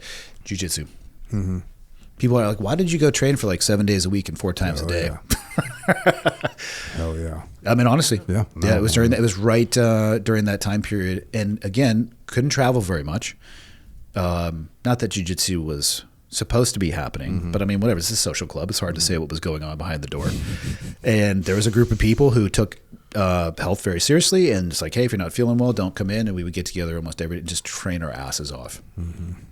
Helped tremendously. And you know, to go back to the base jumping chapter, one of the things that base jumping always gave for me was not like disassociation, but you can only think about what's going on in the moment. So you don't have to worry about if you had an argument or bills or any of that stuff, because you're like, am I going to hit this tree or not? I live in life at 3 seconds in front of my face. That for me helps clear a lot of the stuff out of the filter. Jiu-jitsu, not the same level of intensity, but I don't know how it is for you guys. It's a little bit harder for me to get there at this point because I'm thinking about a little bit more stuff just because I understand a little bit more stuff. But you can be in the moment, which is the same thing. It helps pull away that stress. Yeah, my jiu-jitsu mind is very, very, very empty. You know, like I'll literally get done training and someone will be like, hey, what was that thing you hit over here on that second round? And I'm like, I have no idea. You and I are similar then. Yeah. People will ask me that after a while. I'm like, I actually don't know what you're talking about. No idea. How did you do that thing where you got around to my back? I'm like, I'm going to need you to replicate what you did, and there's a good chance I'm not going to do the same thing. Which is like, that's the meditation thing, right? Yeah. You know, because people are like, oh, you need to meditate so you can clear your mind. I'm like, freaking get out there and have somebody trying to kill you for, 8 5-minute rounds. Your mind's going to be pretty clear. I don't know what I would have done absent that, because I had found jiu-jitsu before that process started. I don't know. Maybe I would have become a botanist or something, or long walks out in the Montana hillside. And you said alcohol cutoff was a conscious decision? 100%. And how'd you get there? I mean, I don't know if you know this, but we drank a lot in the SEAL teams. And I have seen it destroy enough people's lives, and I've made enough bad decisions when drinking, i.e. first chapter, that I knew that it was going to be hard enough. And that one, it's like, why would you want to wake up feeling like shit having to go through any of those conversations? I need to be able to think clearly, because this is probably going to be the time where I need to have the clearest level of like lens and objectivity, not only in this situation, but also on myself as well. The more I did jiu-jitsu, the less I drank. I've always had like like I can casually drink or not. I can turn it off for years. It never had its hooks in me like that. And as I've gotten older, I don't even have the desire to drink anymore. Me neither. Yeah, I definitely don't. And it's very lucky, I think, because I think there's some guys when I talk to them, they're like, dude, how do you do it? Like, I'm like, damn, dude, I don't even think about it anymore. Well, there are some people also who are genetically predisposed. True. You know. Check. One thing you mentioned here is developing a mentality that doesn't allow you to quit is actually quite easy. Knowing when you should is truly hard, because there's plenty of examples, and some people get that mentality of, hey, I'm never going to quit, and they're digging a hole. And you had to make that call, basically with your relationship, your ex-wife, of like, yeah, okay. But I made it 10 years too late, a decade, because I would stand there, literally stand in the mirror. Be like, really? you're going to quit. It was the currency that we were judged by for almost 2 decades. I'm really good at positive self-talk. Wake up in the morning, be like, good morning again, you piece of shit. What is it today you're going to fall short of? So you're just brushing your teeth away. So you legit looked at Yep. your marriage as like, if I get divorced, I'm quitting. Jocko, there was a time in my life where I looked at giving up on anything that was quitting. Yeah. It was the only currency that mattered with the people that I cared about most in my life. And that doesn't work. I mean, I hope everybody has a fantastic relationship, but toxic relationship exists. Let's take a no-quit attitude to that. Where's that going to go? Yeah. You know, and also what example, and what I realized, and this one pisses me off to this day, and I never give any details really about the divorce. There's 2 parties inside of that. I have a larger platform than she has the access to, so I just always leave it very bland. And I own my share of the divorce as well too. But if I waited 10 years too long, what example did I set for my kids when it comes to if the relationship, and I've had very deep conversations with my kids, and they're all like, yeah, just so you guys know, when you guys were arguing, we were just sitting on the stairs listening, right? Like kids are way more attentive. They hear more, they see more. Like, don't think you're hiding anything from your kids. They see it. Like, what example did I set for them by trying to be Johnny no quit? You know? It's like, yeah, you're on the football team, don't quit. You're in a relationship now for over 10 years. It's really falling apart. It's unhealthy in many, many different ways. But, you know, just stay in there, buddy. Gnarly. Yeah. I actually wrote about that in the book, Leadership Strategy and Tactics. It's like knowing when to quit. And you definitely need to look around. There's sometimes where it's like, oh, if you don't quit, it's only going to get worse. Yeah. Yeah. Fast forward a little bit. There's nothing I value more than my children, but I do not tell them they are special. Instead, I tell them that I am proud. I tell them that I am proud to be their father, proud of who they are, and proud of who they are becoming. When they fall, I don't rush to pick them up. I rush to make sure they are okay, and then I do my best to teach them to pick themselves up. I teach them to value work, honor, integrity, and family. We discuss accountability, responsibility, and the consequences of words and actions. I do not shield my children from the ups and downs of my own life. I want them to see me challenged physically, mentally, and emotionally so that they understand that it is okay, that it should be expected, that it is essential. My kids are the single most important job I will ever have. It keeps me up at night worrying about whether I'm doing a good enough job. I hope it keeps you up at night too. The most important lesson they will ever learn to me is to never, under any circumstances, give up. When they succeed, it will be due not to luck or good fortune. It will be from hard work. It will be because they know that the rent is due every single day and they're prepared to pay it. They will learn these things from me. At least that is my hope. And then you have this author's update. Oh, yeah. My kids were super young when I wrote that. Yeah, yeah. When I was giving you a verbal update on this before, talking about my oldest son and his choices. When I wrote those first few paragraphs, my children were much younger. My oldest had just become a teenager a few months prior, and their problems, now that I have the ability to look into the rearview mirror, were far less complex. I hear parents saying all the time that they cannot wait for their kids to grow up. I understand the sentiment, but all I can say in response is be careful what you wish for. I obviously don't love my children any less, and it's certainly fun to enjoy activities they were unable to participate in at a younger age. But as they grow in age, the potential problems and issues they will face grow in complexity. Your kids are going to be exposed to drugs, alcohol, and sex just like we all were. At this point, I think the best you can hope for is that it doesn't all happen in a single experience.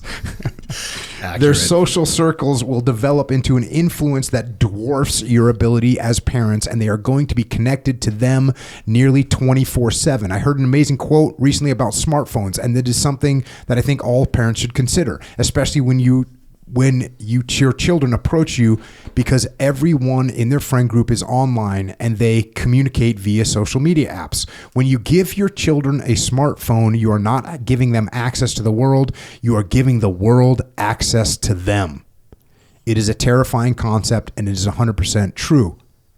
I feel like a failure as a parent. I know of no other way to put it. I've done my best to model to my children everything in the opening paragraphs, and more often than not, it seems like water hitting the side sheet of a metal building, sliding off to the bottom and forgotten about. My children have seen me reinvent myself multiple times as opportunities present themselves.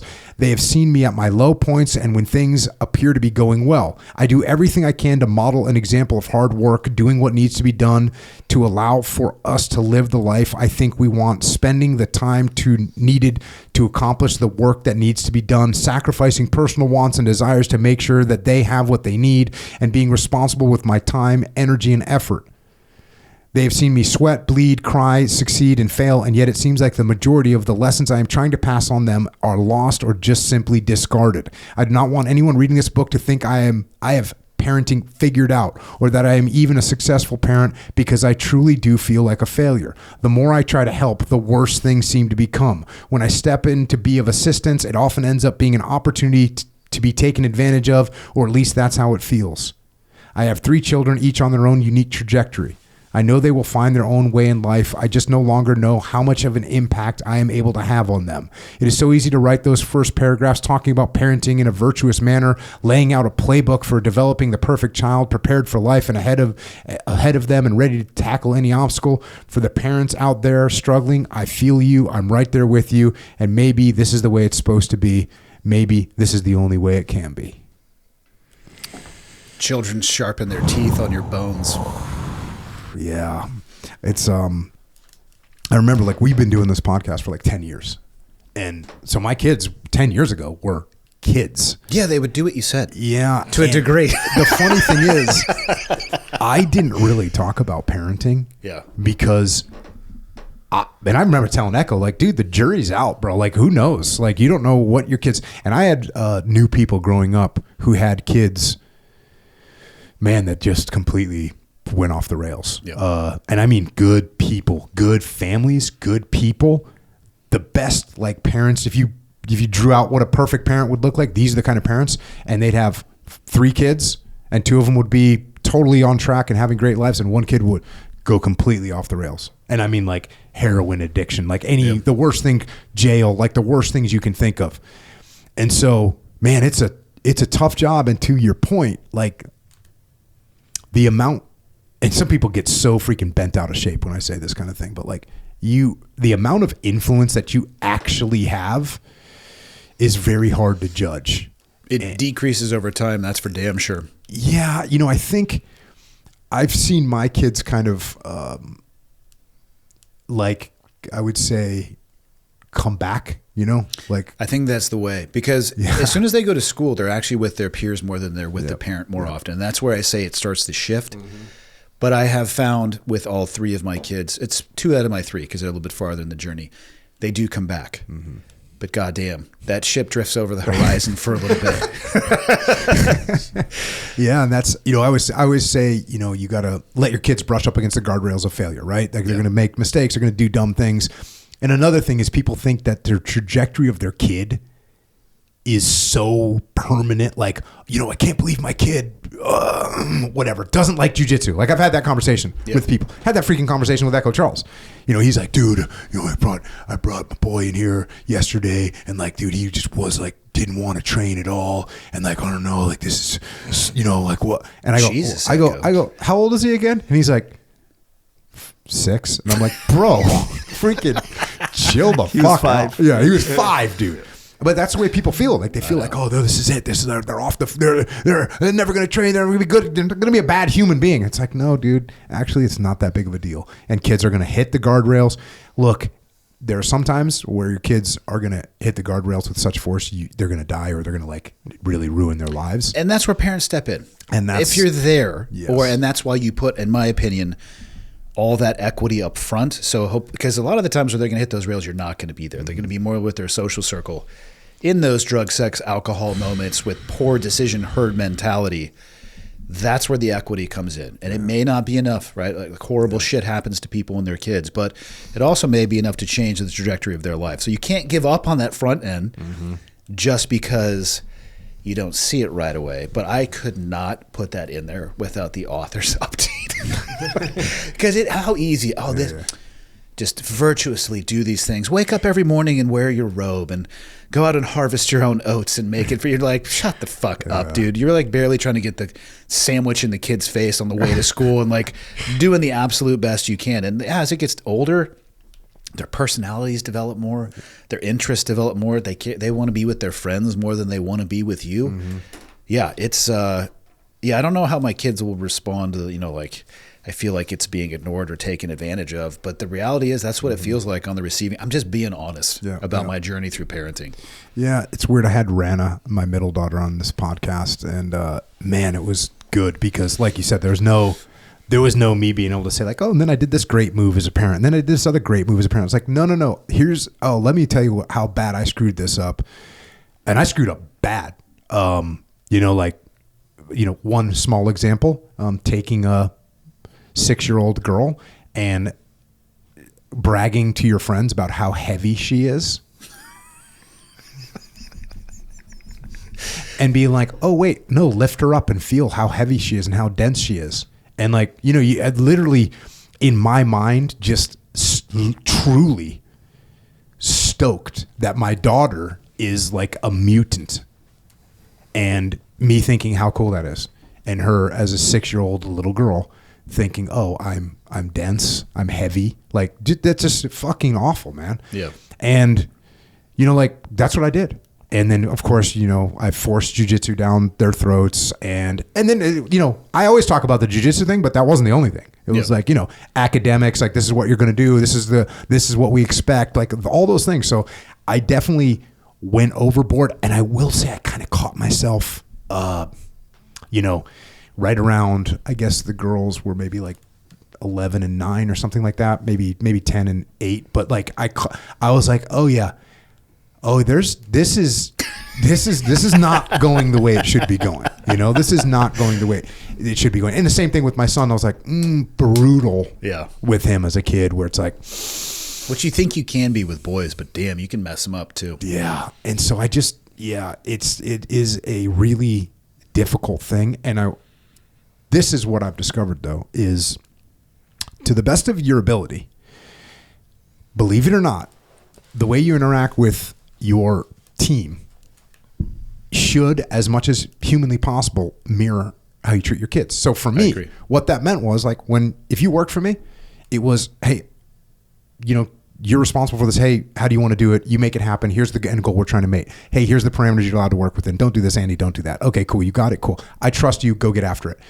And you got to do that with your kids. And it's really scary because if I tell Andy, the team guy, hey, you're going on this trip. Hey, don't do anything stupid. And you do something stupid, cool. You get in trouble. We write you up. Like, there's a method. But when the same thing I just said earlier, like you feel like your kids, that's the trajectory of their life. And if they mess up, then it's going to ruin everything. And so you're super paranoid and you overparent and you overprotect. And so and then you micromanage them. And when you micromanage people, just like if I micromanaged you in the teams, if you worked for me in the teams and I micromanaged you, what would you do? Fuck with your cage. Exactly. Like, it's not going to be good. So when you micromanage your kids, it's the same thing. Like, you're going to get pushback. You're going to get, for lack of a better word, rebellion. Yeah. And so it is a very difficult challenge. And just like leadership, with decentralized command comes a level of risk. Because if I tell Andy, you work for me, and I tell you to do something, there's a chance you do it. There's a chance you do it maybe similar to the way I would think it needs to be done. There's also a chance that you do something totally off the rocker and you do something that's stupid or illegal or immoral. And now I got to deal with this shit. And it's a problem. But the counter to that is like, oh, I'm just going to micromanage you and not let you make any decisions. And now you're not a responsible human. You're not a good leader yourself. It's a problem. So that's the delicate balance that we have to follow as parents, man. And it's so much harder because the emotions are so much more drastic with your kids. I agree. So I would add to that, don't expect something from your kids you can't model yourself. Mm-hmm. I think the most important teaching tool for your kids, if you want to tell your kids, hey, you need to be disciplined and you need to have a clean room and yours looks like Ramadi, or like, we got to be careful. Like, how you feel your body is important, and you have like Cheetos orange stained fingers at the time you could have all these virtuous lessons laid out, and they see you doing that. The actions have to align with the words. Just model to the best of your ability so they can ignore at will. your best attempt to be a parent. Yeah, it's rough. And then though, sometimes you'll see it. They'll be in a spot and you're like, they make the right call and you're like, fuck, yes. It's good. Yeah. My middle son one time he is the one who will stand up in front of like a bully or stop it or protect his brother and sister. I'm just like, that is yes. Yes. Yeah. It's such a journey, as you said, with these kids. They will sharpen their teeth on your bones. Check. Going here to the book. In my first platoon, I met a man who I still believe had the single greatest impact on my military career. His name was Dave Hall. And he was everything that I had ever thought a SEAL could be. He was finishing his 4th platoon and was physically preparing to complete the selection process that I would attempt myself years later at development group. He was a point man, a sniper, comms guy, free fall qualified jumper, free fall jump master, static line jump master, and likely had many other qualifications that I can no longer remember. Dave was also a student of history, not only American history, but history of warfare. He understood not only tactics, but also where those tactics came from to include their strengths and weaknesses. Dave's standards were grueling. You either met them or you suffered his wrath. One thing I always appreciated about Dave was not only did he hold himself to the same standards he expected from others, but he also expected himself to exceed them. In your first platoon, fresh out of buds, and the additional training required to earn your trident, you possess just enough knowledge to be a danger to yourself and everyone else around you. Not your enemy, but your friends and coworkers. The job is expansive. The book knowledge and practical skill base required to truly operate at a high level takes about 5 years to acquire. Up to that point, you need mentors, and that's what Dave was for me. Working with Dave was not easy. He had a tongue that could be sharp and a fuse that could be short, but he was fair. If you did the job well, you would know about it. If you did not meet the standard, well, you would also know about it. It would take me over 10,000 words to list chapter and verse the situations he helped me through, the mistakes he allowed me to make and then helped me correct, and the sheer amount of information about the SEAL teams and what the job entails that I learned from him. He was the true essence of a mentor. The way he treated me shaped the way I treated others when I was in a mentorship role later in my own career. His approach to problem solving in a tactical environment impacted my own approach. He was truly everything that I thought a SEAL could and would be. At that point in my life, I had not considered the concept of being drownproof, but if I had, he would have been the individual that I used as my example. He killed himself in October of 2020. I'm going to be blunt because Dave would not have it any other way. Dave had a problem with alcohol. A lot of us did. As I mentioned in the first chapter, it has never ceased to amaze me how much trouble you were guaranteed to get in for an alcohol-related incident, while at the same time working in a community that absolutely pushed a drinking culture.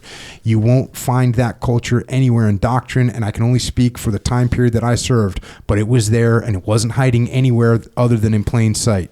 I do not blame the SEAL teams or the community for anyone's alcoholism, but I do believe it is fair to say that the environment could and would be troubling for people who were predisposed to alcohol abuse. The words that Dave used to describe how he felt about himself would bring a tear to any man, especially those who knew him well. Although he was my standard and the standard for many others, he found himself in a place of feeling unworthy because he could no longer hold them himself. He was in pain, he was suffering, and it seems that toward the end, he had at least started to reach out to a few people. I'm not sure to what degree he opened up and asked for help, but I do have no doubt that all of them would have given him their last breath and drop of blood for him if he had asked for it. In the end, alone and isolated, he ended his life. At the funeral, the sentiment was the same from all his friends who had assembled in Florida. I wish I had known. I wish that I could have done more.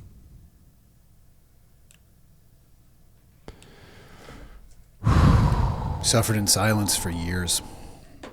Stuff that had happened in his military career I didn't know about. Had lost jobs. It had impacted him professionally. And he'd come up to Montana and he had visited, and it wasn't like crazy abnormal behavior, but maybe something, but not enough like 5 alarm bells that are going off.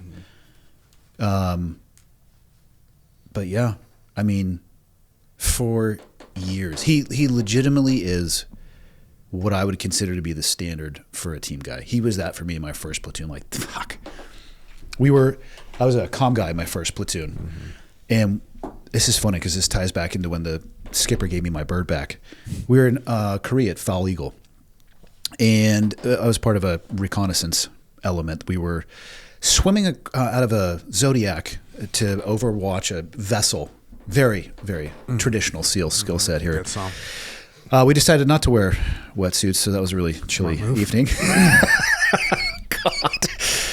You really huddle with your friends well in those environments. Did a comm check before we got on the Mark V. Everything's good to go. Like, you know the deal. Like, you got your radio, you got your crypto, all this stuff. Comm check, good to go. Right before you get on the boats, we get on, we swim in, we go up. I go to make comms. The coaxial cable is missing one of the ends, the twist-on ends, and it's just got the little nipple sticking out of it. And you're a new guy, comm guy? New guy, comm guy. Good times. This is our ORE, which is Operational Readiness Exercise, which I don't actually think means dick, but they make it seem like your career's over if you don't pass this, because I think they'll just give you another one. So my first move was I'll just stick that little nipple into the hole to see if it works. It doesn't, just to save anybody time if the coaxial cable strips. And Dave was the element leader. He's like, hey, did you make comms? I was like, well, yeah, about that. He had been a comm guy.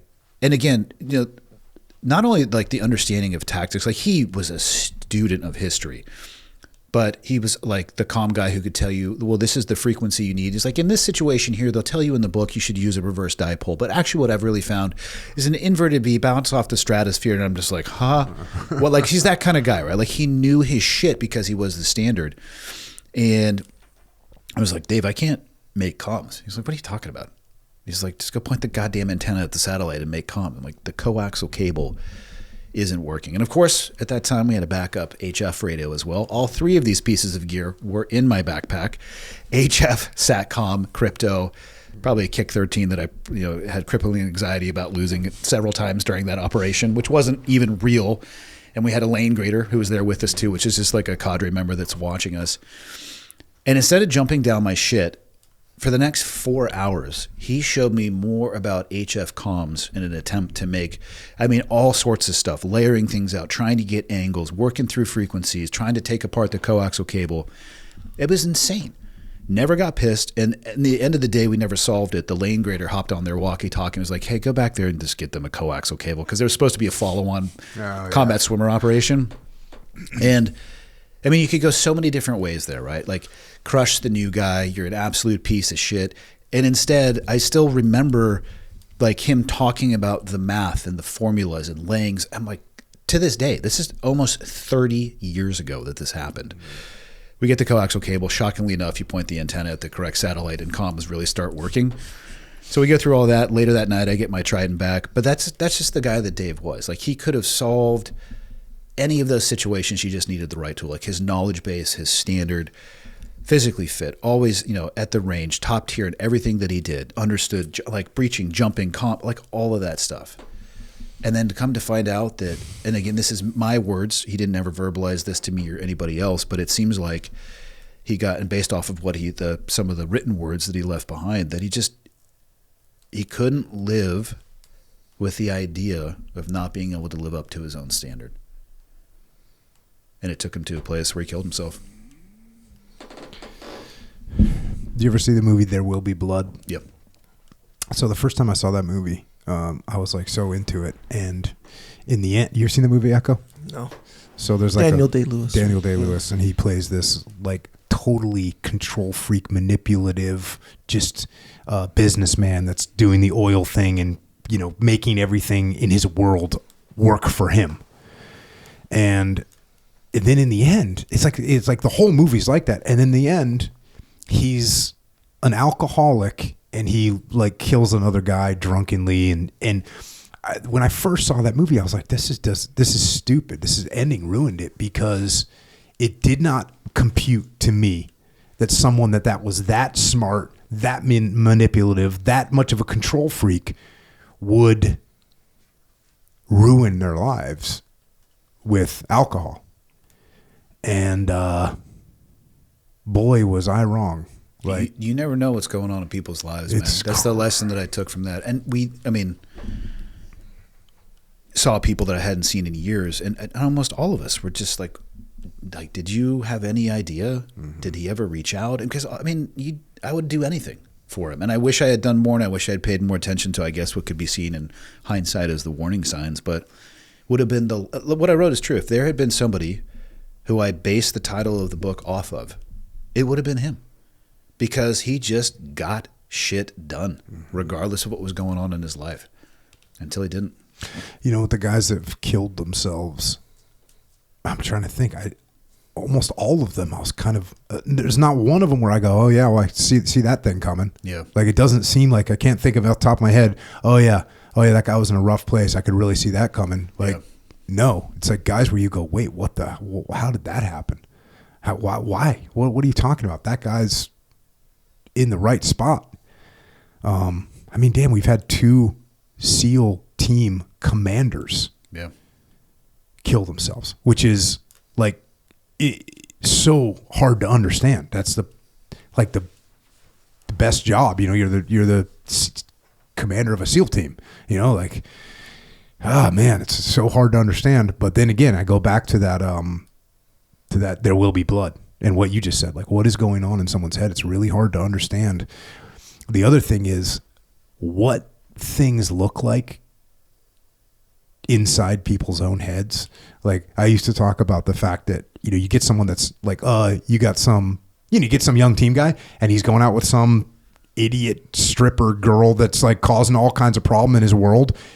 And you just like, hey bro, just break up with this girl. Like, this is not going to be good for you. No way, dude. She's the one. Yep. She's the one. Or you get like whatever that thing is, whatever they get wrapped up in. Yeah. And you cannot get them out of it. Or like they get dumped by a girl, and same thing. They're in this totally distraught place in their world.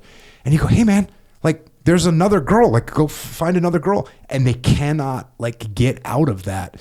So the way that people get wrapped up inside their own heads is really, really scary. You know, another good example of that is like anorexia, right? Where you have this visual, you know, you look at someone and you can see clearly like they are damaging themselves and going to die. And in their own head, they think they're fat. Like it's impossible to even understand. And like they're getting told by the doctors, like you need to eat. They get on feeding tubes and transfusions, like all those things. And they still look in the mirror and think that they're fat. And I think there's so many things in life that are comparable to that, whether it's, you know, a financial situation, how am I ever going to get out of this? A relationship situation, how am I ever going to get out of this? A work situation, how am I ever going to get out of this? There's these things that people get wrapped up in, and it's so difficult to explain to them, like, hey man, this isn't, there's a way out of this. You know, it's kind of like the fact that I couldn't explain to my own daughter, who loves jiu-jitsu more than anything. I couldn't explain to her when she was a little bit younger that jiu-jitsu was cool. Like, I could not get that into her head. And man, when people get that idea in their head, they get wrapped around something. It's so scary, and it can be so freaking challenging to get them out of there. I would add to that too, which I think makes it even more dangerous, is when they fall into a headspace where they think they're the only person dealing with it. You think you're unique in your struggles. Why say something to somebody because they're not going to understand? They've never gone through this. And you got to remember, again, maybe the person you're going to ask for help, dude, they might be in the trenches with you, because they might look like they have their shit together, but they barely maybe holding their station in the water. Reaching out and asking people for help is an essential and critical skill that people have to learn. And because human beings can do a lot of cool things. I've yet to meet one that can legitimately read somebody's mind. There's a couple people out there that claim that they can, but they're liars. This is a huge point that you make in the book. You know, you're not alone. And then you say this, you know, checking in on people. Most of the time you're going to get brushed off. You're going to get the blanket, I'm fine, especially if you ask a man. Don't stop asking.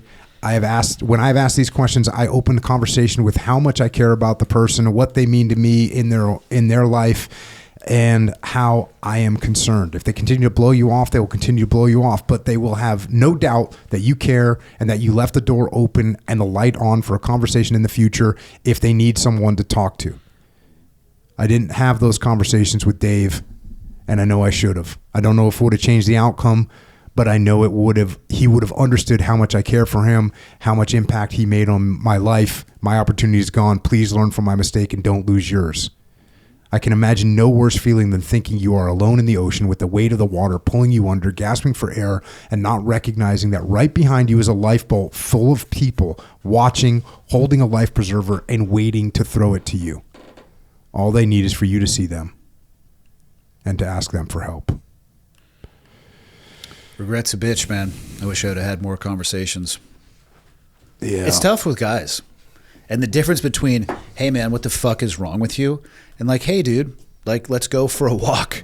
Like, I haven't heard from you in a while. Like, what's going on, man? Like, our relationship is super important. You seem like you're dealing with some stuff. Like, what can I help you with? Two very different answers. I've tested a variety of approaches, and you get some different answers depending. The what the fuck is wrong with you is not the one you should go with for clarity. Yeah, this is a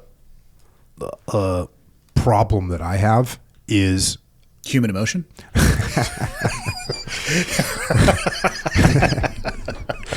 A problem that I have is, going back to being in the SEAL teams, no one's going to tell me they're tired. No one's going to tell me they don't want to go on an op. No one's going to tell me they need more, rest. No one ever told me that stuff. I mean, I would have to pull it out and figure it out through, sources. Yeah. And so no one wants to tell me when something's wrong. No one wants to tell me they're in financial trouble. No one wants to tell me they've got health issues. They don't want to tell me any of that stuff. And so, I am the master of receiving the answer. Everything's great. I'm fine. I am the master, and by that I mean the worst. Like, I've gotten told by people like that they were in a terrible situation, and the only reason they're telling me about it now is because they're out of it. So they're like, oh yeah, I was in a really bad situation, financially, relationship, the whole 9 yards, health. And I've been told over and over, oh yeah, everything's good, yeah, everything's fine, plodding along, doing the thing, blah blah blah, living the dream, that whole thing. And so if you have any advice on like how to ask that question, I'm all ears. What you're talking about, though, like the position you were in, again, this is the uniqueness of the military. Like, honestly, the reason they probably so likely hesitant to say anything is because of the respect level that they had for you. You nailed it when you said the counter intel. You need sources. Yeah. You need, and this is going to be something that takes time, but I know that you had this with the people that you worked with. You needed the ability to probably behind closed doors and secretly receive information from some intermediary, probably going to be like the LPO or the chief, about what was going on further down the ladder than anybody's ever going to expose to you.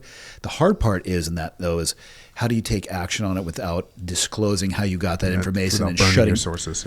Yeah. So it doesn't surprise me that, and again, specifically in that setting, people can find that place though in parenting as well too. Because no kid's like, hey, I really want to let my parents down today. Sometimes I think like on Thursdays, my kids are like that. That's definitely the headspace they go with. But no, I mean, it's tough. And I think it's more of a soft skill than a hard skill. And the world we came from is more hard skills than soft, man. Yeah. Yeah. And I'm also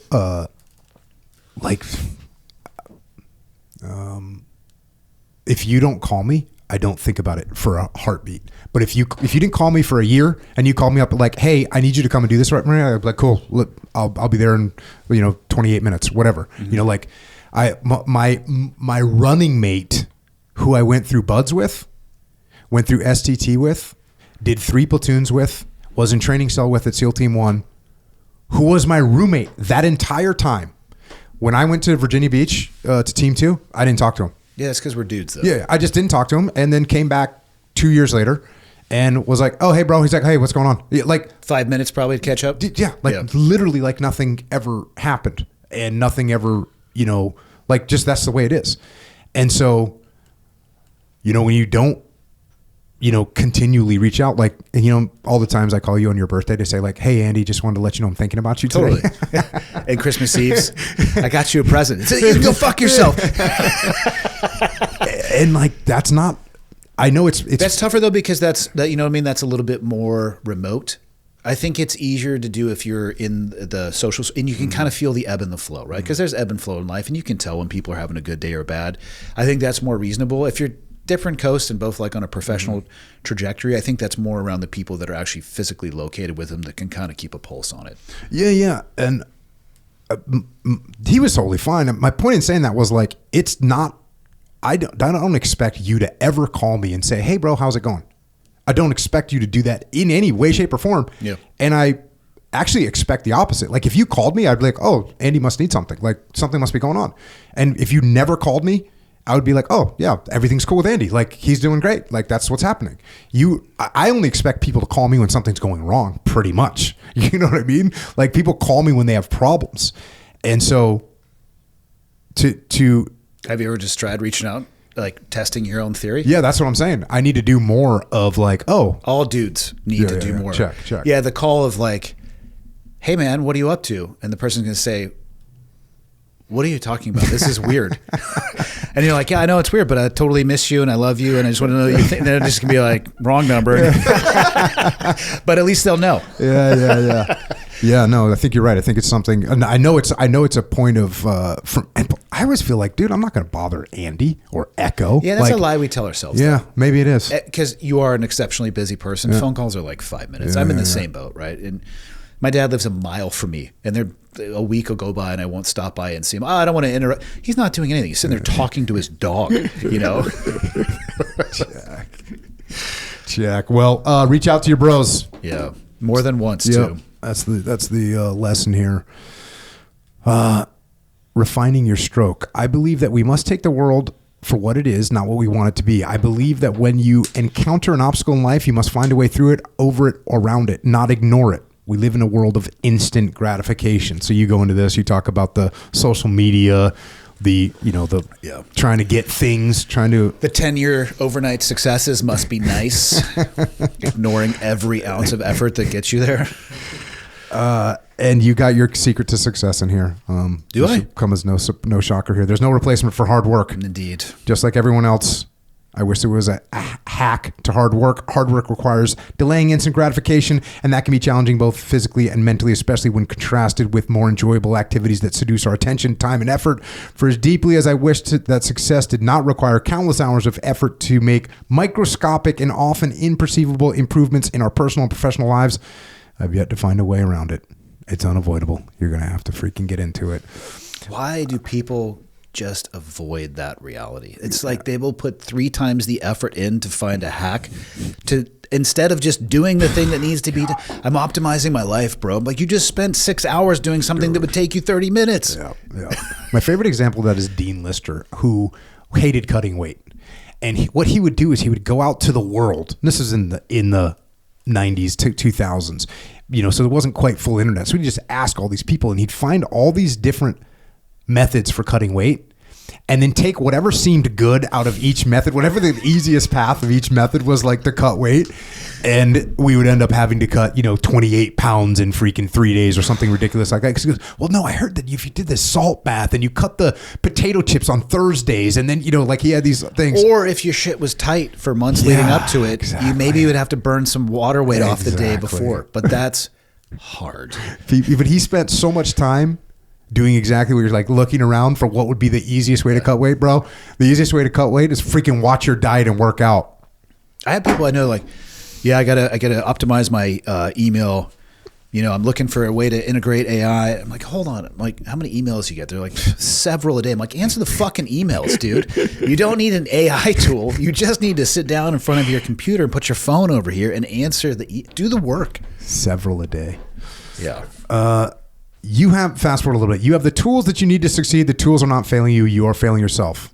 That sentence stings, and it's a difficult one to write out because it's true, as is true for me as any reader of this book. I almost always have the tools, and so do you. And I often have the knowledge. When I don't, it's easy to find. Where I have been known to struggle, stumble, and fail is execution. There are countless reasons why this happens to all of us, but upon objective reflection of my own life, I have identified what I consider to be the 2 main culprits: discipline and motivation. You know anything about those? I'm still working on it. I define motivation as the fuel that drives you. Some people are motivated through praise and recognitions. Others are driven by negative reinforcement and proving naysayers wrong. I fall more into the latter category than the former. When I was young, people would tell me that my goal of becoming a SEAL was foolish, and when they did so, they had no idea that their words and criticism were stoking my internal fire. To this day, the most effective way to motivate me is to tell me I'm not capable of doing something. Very true. Little rebellious streak, huh? I mean, as you can choose whatever word you want to. Hard-headed is another good one. Goal-oriented. Relying solely on motivation is problematic. It can and will fail you because it's more like the ocean tide than a bridge. Motivation ebbs and flows. It will recede and return, but not always on the timeline we want or need it to. Thankfully, motivation could be outsourced. We live in a beautifully interconnected world, and with an internet connection and device of your choosing, you can find and connect with what inspires you, allowing you to throw logs on your own fire when your personal stock of fuel is running low. That kind of, I never really thought about that before. But then I think about how music, like when you listen to well, for me, when I listen to like certain music, yeah. I'm like, oh, my workout is definitely going to be better now. Or if you see somebody legitimately doing something awesome, you're like, okay, today, I mean, the internet is the best, worst thing ever. You just have to make sure it's working for you and you're not working for it. One of the beautiful things is you can scour the globe for things that makes your workout harder or better. Yeah. The negative side of that is 98% of the time is going to be you being sucked into the rabbit hole. Yeah. I define discipline as doing things you need to do regardless of whether you want to or not. Discipline is action, regardless of outside influence, internal monologue, or motivation. Discipline is taking the micro steps along your path sequentially, which one day will lead you to macro success. Discipline is easy to define and very hard to live. True statement there. Can't be outsourced either. That one's on the control side of the influence, I should say, as opposed to concern. Yeah, it's it's like you can when you're in boot camp, you're gonna keep running because that freaking drill instructor or whatever is yelling at you. Like that's imposed discipline. It has its place for a short period of time. Short period of time. Yeah, and it's not going to be there for you in your personal life. It's just not going to be there. You have to have the intrinsic discipline. My advice, start small and focus on momentum. The opportunities to do so surround you in every aspect of your life. Each choice is a decision we make. We have at least two options, easy or hard. You talk about this. Taking the hard choice or the easy choice. Talk about McRaven making your bed. Wildly misunderstood speech, I believe. Why is that? Because it has nothing to do with the goddamn bed. Oh, true. Parents are just like, yes, finally. And the kids make their bed and they're still a shit sandwich. It's like, no, start your day with a disciplined act and build momentum on that. It doesn't have to be the bed, right? Yeah. You could put your shoes away. You could do your laundry. Yeah. All things my children ignore me on. And people used to ask me, like, do you make your bed first thing in the morning? I'm like, no, my wife is in it. Like, I'm not making my bed while my wife is in it. Some people are into that, too. Oh, discipline equals freedom. Sounds good. I heard somebody say that once. Yeah, that's probably the best quote in this whole book, I quoted you, but then I think I said in the next sentence, I disagree. Oh, I didn't say I disagree. I didn't want to do this, but we'll do it. Jocko Willink says that discipline equals freedom, a statement that I agree with in concept. Yeah, I describe it differently. Though I frame it slightly differently through the lens of two choices. You have the choice of discipline or the choice of regret. Oh, I like it. Yeah. There you go. You can regret not having freedom, through your poor discipline.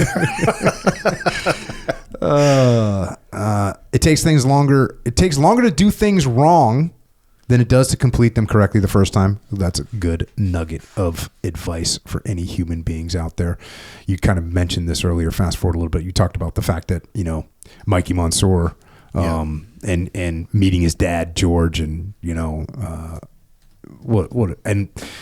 he's on my podcast as well, and just such a great dude, and I spent a lot of time with the family, and what a great family. But to your point, a lot of people don't know that he quit, but it's the first time through, and like his unwillingness to give up though saved everybody's life on that roof that night. Yep. I mean, who knows? So many different things could have happened, but let's say everything played out, but that person wasn't there. Mm-hmm. That's a completely different outcome. And that choice cost him his life, but it was because he was unwilling to give up. Mm-hmm. I mean, people just think, if you try buds one time and you're done. Like, no, some of the most amazing people from our community did not have success their first time, but they weren't defined by that. Yep.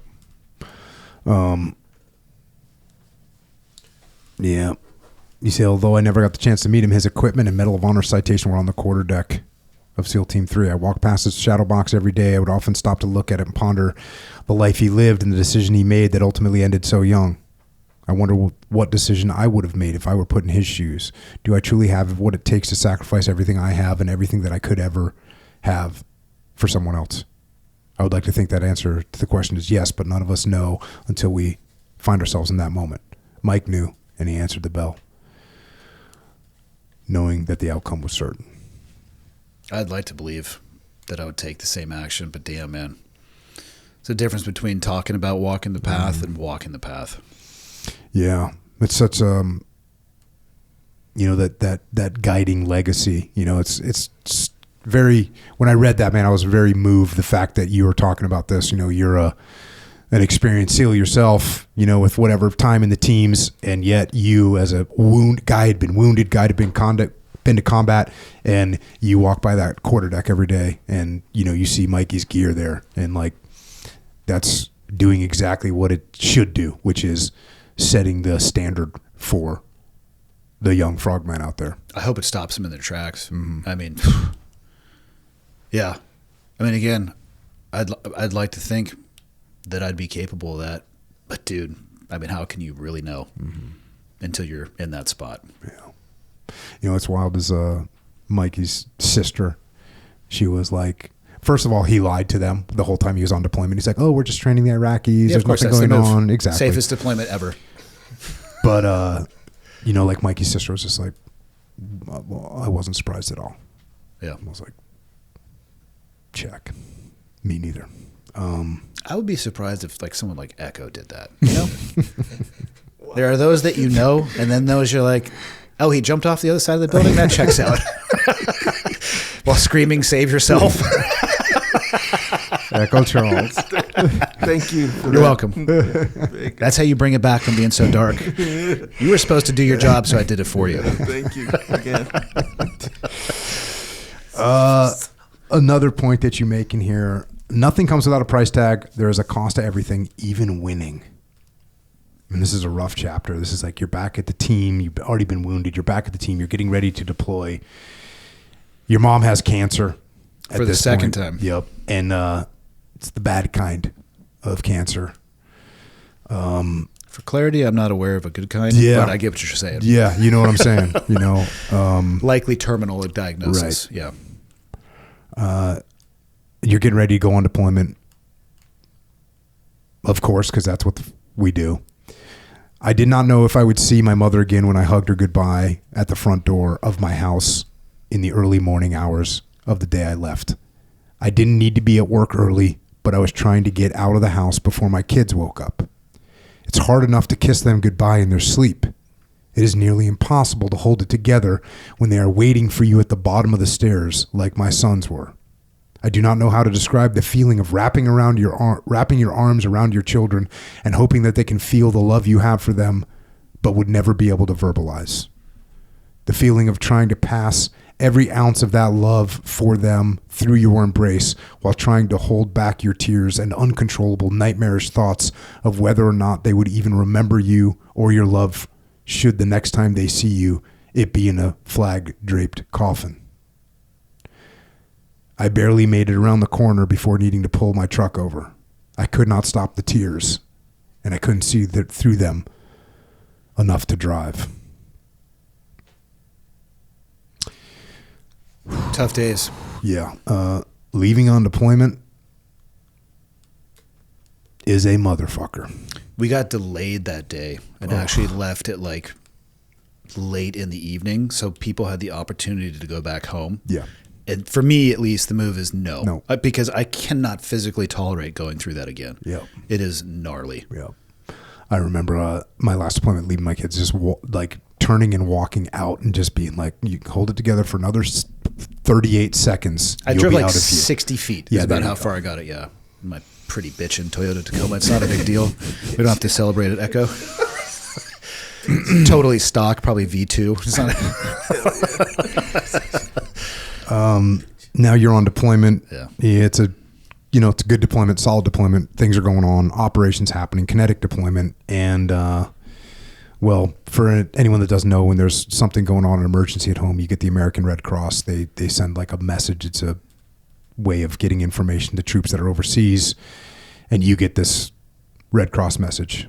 Of course, it was not planned, and there's like a choice. You know, you got to go home. Your mom is in a really bad way, and they want to get you out of there, but at the same time, you got another operation that's on the table. You say this, the decision was not easy for me. I cared deeply about the people I was with, but the truth is that I loved the job and the fear of missing out was real. I recognized that there was risk involved with the operation. I could be killed or injured in combat, and mechanical issues with helicopters caused them to fail and crash at times, let alone from enemy fire. I also realized that if I did choose to go on the operation, it would likely be the last of my career. I'd been experiencing nagging issues with my ankle the entire deployment, and I did not think it was likely I would be able to continue as an operational SEAL beyond that point. On the other hand, I could have accepted that my operational career was over in that moment, put it all behind me, and focused on getting home. I felt a sense of obligation in both directions. In the end, I chose to go on the mission and accept the risk associated with that decision.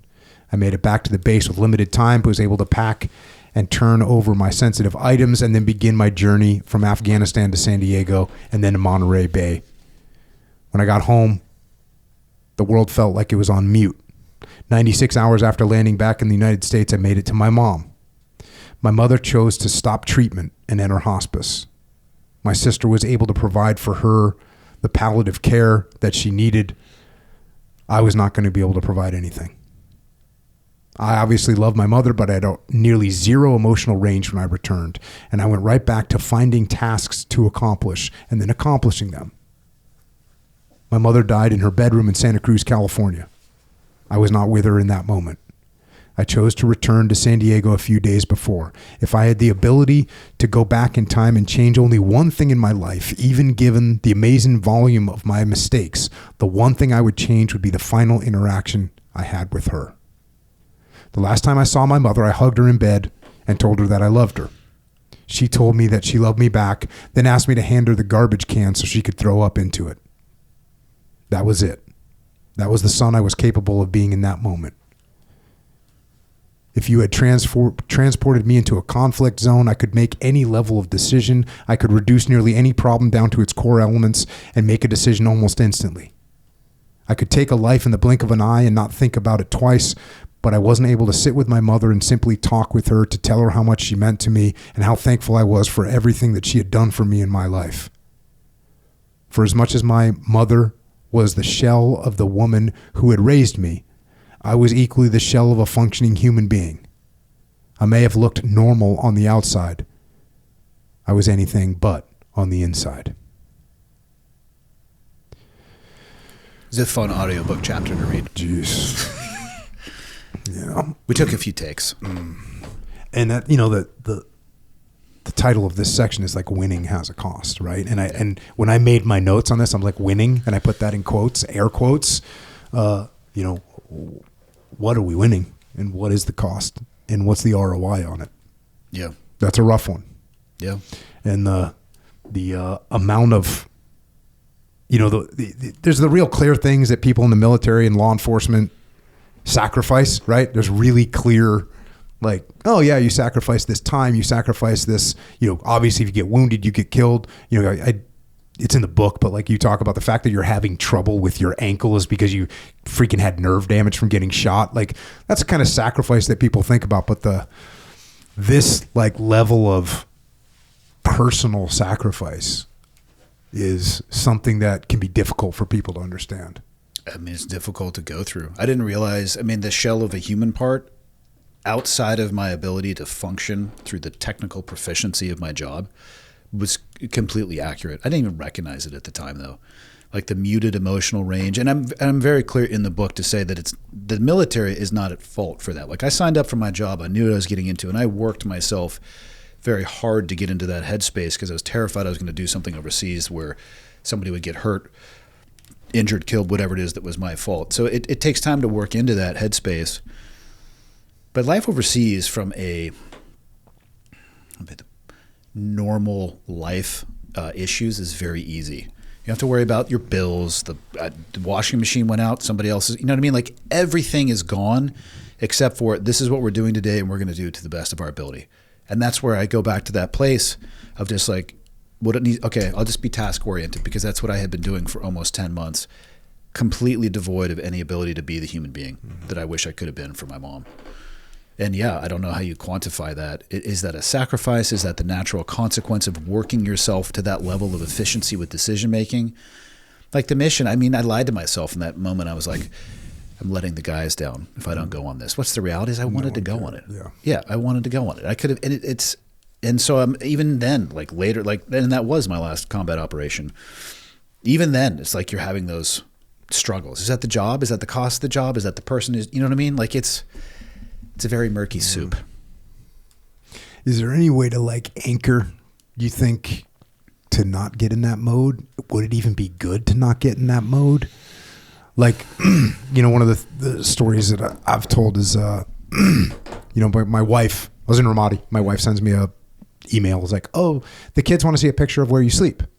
And so I had like the typical like little plywood bed in the building. And I went to take a picture of it and I was like, oh, hold on. I opened up a bag and pulled out a folder and pinned up pictures of my family around my bed, took a picture of it, and then unpinned all those pictures and put them back in the bag because I did not want to be like seeing my wife and kids every day, and thinking about them all the time. Like I had plenty of shit to think about, and the shit that I needed to think about was an absolute priority. And so, to think that to not be in that mode might not be the best thing. Or it might be what you have to do to bring as many people home as you can. It goes back to the portions of your life are going to be unbalanced. In those phases of my life, that was probably the most unbalanced human being on face planet Earth. I mean, you present me with a tactical problem, you're fucked. Like I'm going to be able to solve that pretty quickly. You ask me to describe how I feel about something, and I'm going to sit there staring at you like the Mac is turning on, right? Just scroll wheel. It's just like, what do you mean? What are feelings? I mean, it took me probably 6 months before I started feeling like a normal person. And I don't think that's abnormal. I think that's what the job requires. I mean, there's a difference between the price and the cost. That falls into the cost category for me. Was there anything that kind of allowed you to start to refill the shell? Time. But no particular things? No, I can't think of any one thing that would like kind of crack through that or fill it up more. I think it was just, it takes time to get into that headspace. I think you just have to expect time to get out of it as well. Yeah. I'm going to close out the book. And again, the book is freaking great. Especially the forward to it. And the discussion on discipline and freedom and things, things of that. You pulled some great quotes into this book. But I want to close out the book with this. I'm not one who feels qualified to tell anyone how to live their lives, but I will say this. Please be careful with what you are willing to strip away to become, quote, successful. At this point, I would rather see someone fall slightly short of their goal and be fulfilled and enriched human being rather than watch them achieve ultimate success and have nothing, including their humanity, left when it is time and they arrive at their finish line. This is not permission or a suggestion to avoid hard work or to use as an excuse when things become difficult. This is a reminder that success has nothing to do with what you have or what you may have achieved and everything to do with who you are. None among us will ever be able to tame the tides, currents, and oceans of life. But I truly believe that we are all capable of becoming drownproof. You may not become an Olympic swimmer with a gold medal around your neck, but you will survive. And that is the first step. Once you have mastered the ability to keep your head above water, you will be limited only by your own imagination and self-imposed boundaries. When your ability to survive is assured, I believe there is one additional step that can be taken, and I believe it is the most meaningful metric of success that there is. You can share it. You can look around you, and identify others who are struggling, and you can teach them how to swim. The end. helping other people out, man. I care a lot more now, older, in my age and wisdom.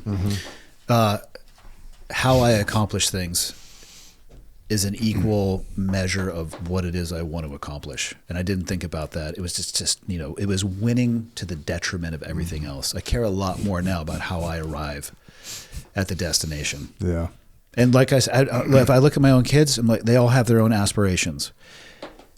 Would I rather have them get 90% of that and be just super stoked on life with a great supportive social circle and network, or isolated and alone, but achieving a metric of success that everybody else thinks is important and they're miserable? Yeah. I'm going with the former, not the latter. When I went to college, I was like 28 years old or something. When I went to college, I was in the teams. And like, I took it as a personal challenge to like beat the teachers at their own game. And so I went freaking totally psycho, dude. I went totally psycho. This all checks out so far. Yeah. So I would be mad if a teacher asked a question on a test that I didn't know the answer to. It was but what I realized afterwards was that like to get a 90 on a test would take like an hour of study. To get 100 would take 4 hours. And 90 it is. Yeah. And looking back, should have been like, oh, cool. I'm going to pass this class. Like, it's all good. And I could hang out with my family or do something freaking useful. And it's kind of what you're saying, like the amount of effort that it takes to get to 100% versus a solid 90 or an 85. And by the way, no one gives a shit. You know how many people have asked to see my freaking college transcripts? Do you want to know? Freaking zero. No one gives a shit. Yeah. No one gives a shit. And yet I put all this time and effort into, getting 100. And so this advice of like, hey man, like, what does success actually look like? What does winning actually look like, in quotes, and making sure that you're actually doing something worthwhile. And I think to your point, like, this is something I definitely learned in the teams. Helping out some other dude is way more rewarding than anything that you do for yourself. For sure. And when I got to see like the guys that worked for me at some point, like grow and do awesome, like that was so cool and so much cooler than like doing something cool yourself. And you definitely get to see that with your kids. Your kids do something cool, like what you were just talking about, like standing up for, looking out, doing something cool. That is the best, Yeah. And so the idea of helping other people out as the best return on investment, I totally agree with. And I think that's what you're doing here, man, with this book. I'm trying. We'll see how it goes. So that's where we're at. Still owe you that Bitcoin for the lies and the forward that made me look good, but we'll get it too. Check. When's the book come out? April 14th. So April 14th, here's the deal. Pre-order the book right now. We'll put the link. Will you though, Echo? I hate making a promise that I may or may not be able to keep. I'm going to text you the link. I got you. For people, it's easy. You ready for this one? You guys are going to like this. Ready. It's clearedhotpodcast.com/book. There you go. So go there, order the book. And here's why. Because... you know about this. Like at this point, I'm still completely baffled by this process. We want Andy to be a New York Times best-selling author. Because, do you get a plaque with that? Do you get like make your own a pinky ring, and you can just like, it'll be my version of being a ring knocker. You and I can sit here and like, I'll tell you what'll be cool about it. What'll be cool about it is that's like a high literary achievement. And for someone like us to have that is pretty dope. You could just say me, because I know you're trying to round the edges on that. Like, somebody like you, how do I say you without saying? Well, it is funny. Like you'll go and like there's literary people, and like that's a big deal. Yeah. And like it's like if I told you I got the badminton award in 1995, you would be like, oh, great. And that's kind of how you and I would view like, oh, you're a New York Times bestselling author. Like, oh, cool, good for you. Is that good? It's one of those things. But the cool thing about it is a good advertisement for you, and it'll if it gets on that list, then other bunch of people see it that wouldn't have seen it before. Cool. And so I'm just telling everyone, please, if you would be so kind, go to clearedhotpodcast.com/book. Correct. And order this book ASAP so we can make Andy's day. You know what I would like more than that though? Like, is again, like the monetary, I have no idea what to expect from this process. Yep. I just hope, honestly, that my mistakes and what I learned from them helps somebody else. I would take that over any list or dollar amount or any of that stuff. Of course. So. And again, to my my assessment, man, is you did that. You got a great book that clearly goes through some really hard things that you went through, you know, the kind of thing, you know, like when it's not all rainbows, like when I wrote Extreme Ownership, and it's like, okay, we'll just open this with me just having a blue on blue while I'm in charge of shit. Let's open with that. That's going to be great. That's going to feel great. Yeah. And you know, there's parts where I was reading this book, I was like, damn, okay. And I've told people this before, like if you're going to do something good, whether it's a song or a book or a poem or whatever, shit's got to hurt a little bit. You know, it's got to be like exposing. Yeah. And so, you know, you do that. Like that freaking chapter we were talking about what it felt like to be going through your divorce. I'm reading that. I'm like, okay, bro, I think we get it. Oh, there's another 9 examples. Like shit's heavy, dude. That was the wave tops. That was the Reader's Digest summary, the divorce for idiots, if you will.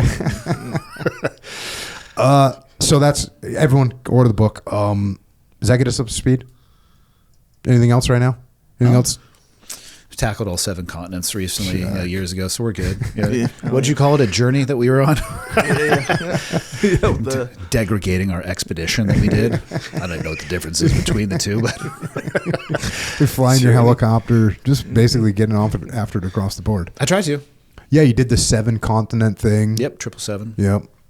With Mike and a bunch of other dudes, just went out there and it was cool. Broke the world record. I thought Antarctica was going to be the coolest. I tell you what, dude, looking down over free fall over the Great Pyramid of Giza, that's a tough one to beat. I saw that picture. What else am I got going? Yeah, that's about it. Where can people find you? You got AndyStumpf.com. Yep. You're on Twitter X at AndyStumpf77. Is it? Okay. Yep. You're on Instagram, AndyStumpf212. Yep. And Facebook, Andy Stumpf. And then, of course, you have the Cleared Hot Podcast. I do. Which is on YouTube and wherever you listen to podcasts. It is. At Cleared Hot Podcast. I think that's about it. That's about what I'm up to. That's where you're at. Yeah. Echo Charles, you got any questions? Yeah, Manny, but we'll stick with this one. So we're talking about the flight suit. The wingsuit. Wingsuit scenario. Tell me more. So can already tell this can be a very technical question. First off, why did you start doing that? Because it seemed to be the natural progression and it looked awesome. Have you never seen the videos? Yeah, I have. But then, and how old were you? Roughly. When you started that, like your first wingsuit scenario. That was later on for sure. I think I probably had 3,000 to 4,000 jumps before I put a wingsuit on. So 30s. So, okay. So you had a bunch of jumps. Yep. A lot of experience. Yep. And then you're like, I'm going to do the wingsuit thing. That first wingsuit scenario, where are you? Like over the water or something? Because you're not jumping off freaking into the rocks. Or are you? I now have some questions for you. Okay. All right. How would water change this scenario? I don't know. It just seems. Are you under the impression that you land that wingsuit without deploying a parachute? Like, like on Point Break, the original one, they're like, hey, we're not going to land on land. We're going to land on water. So it's like softer. I don't know. That's what I was referencing, I guess, subconsciously. This is, man, your brain is an interesting spaghetti noodle of ideas. Whatever, bro. I'm just thinking of this stuff right now. I never been on a wingsuit. No, so you deploy your normal parachute. So the wingsuit, you zip it up in an airplane. If you're skydiving, you have a main and a reserve parachute. So you zip it all the way up. Otherwise, it's compartments. You know what I mean? So your arms are free. So after you deploy your parachute, you unzip your arms and legs, and you're just flying your normal parachute. Okay. And then you land.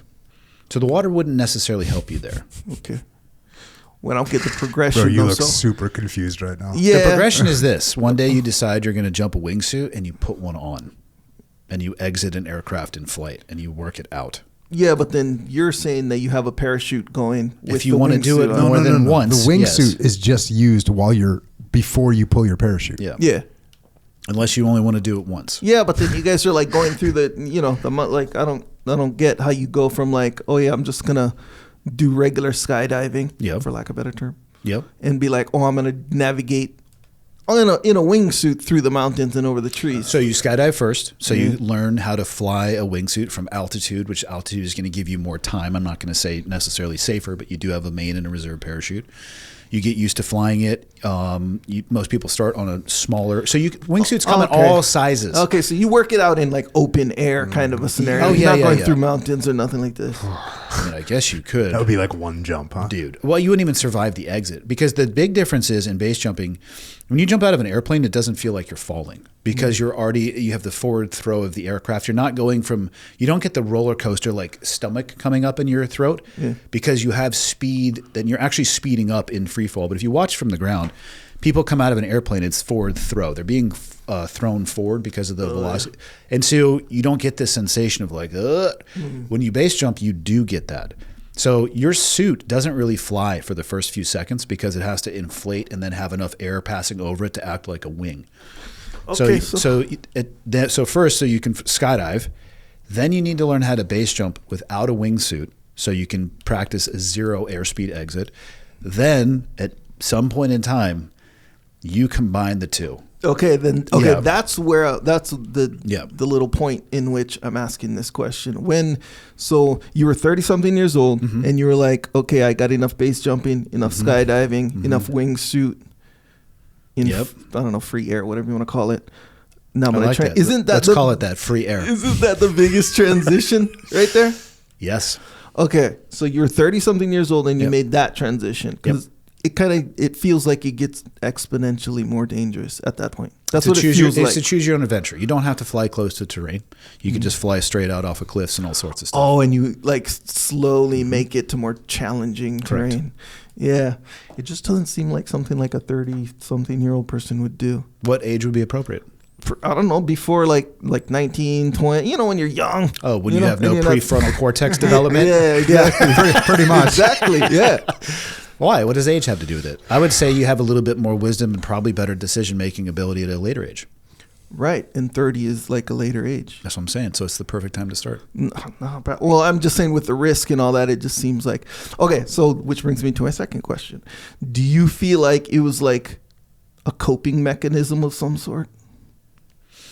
Because you mentioned something in Buds.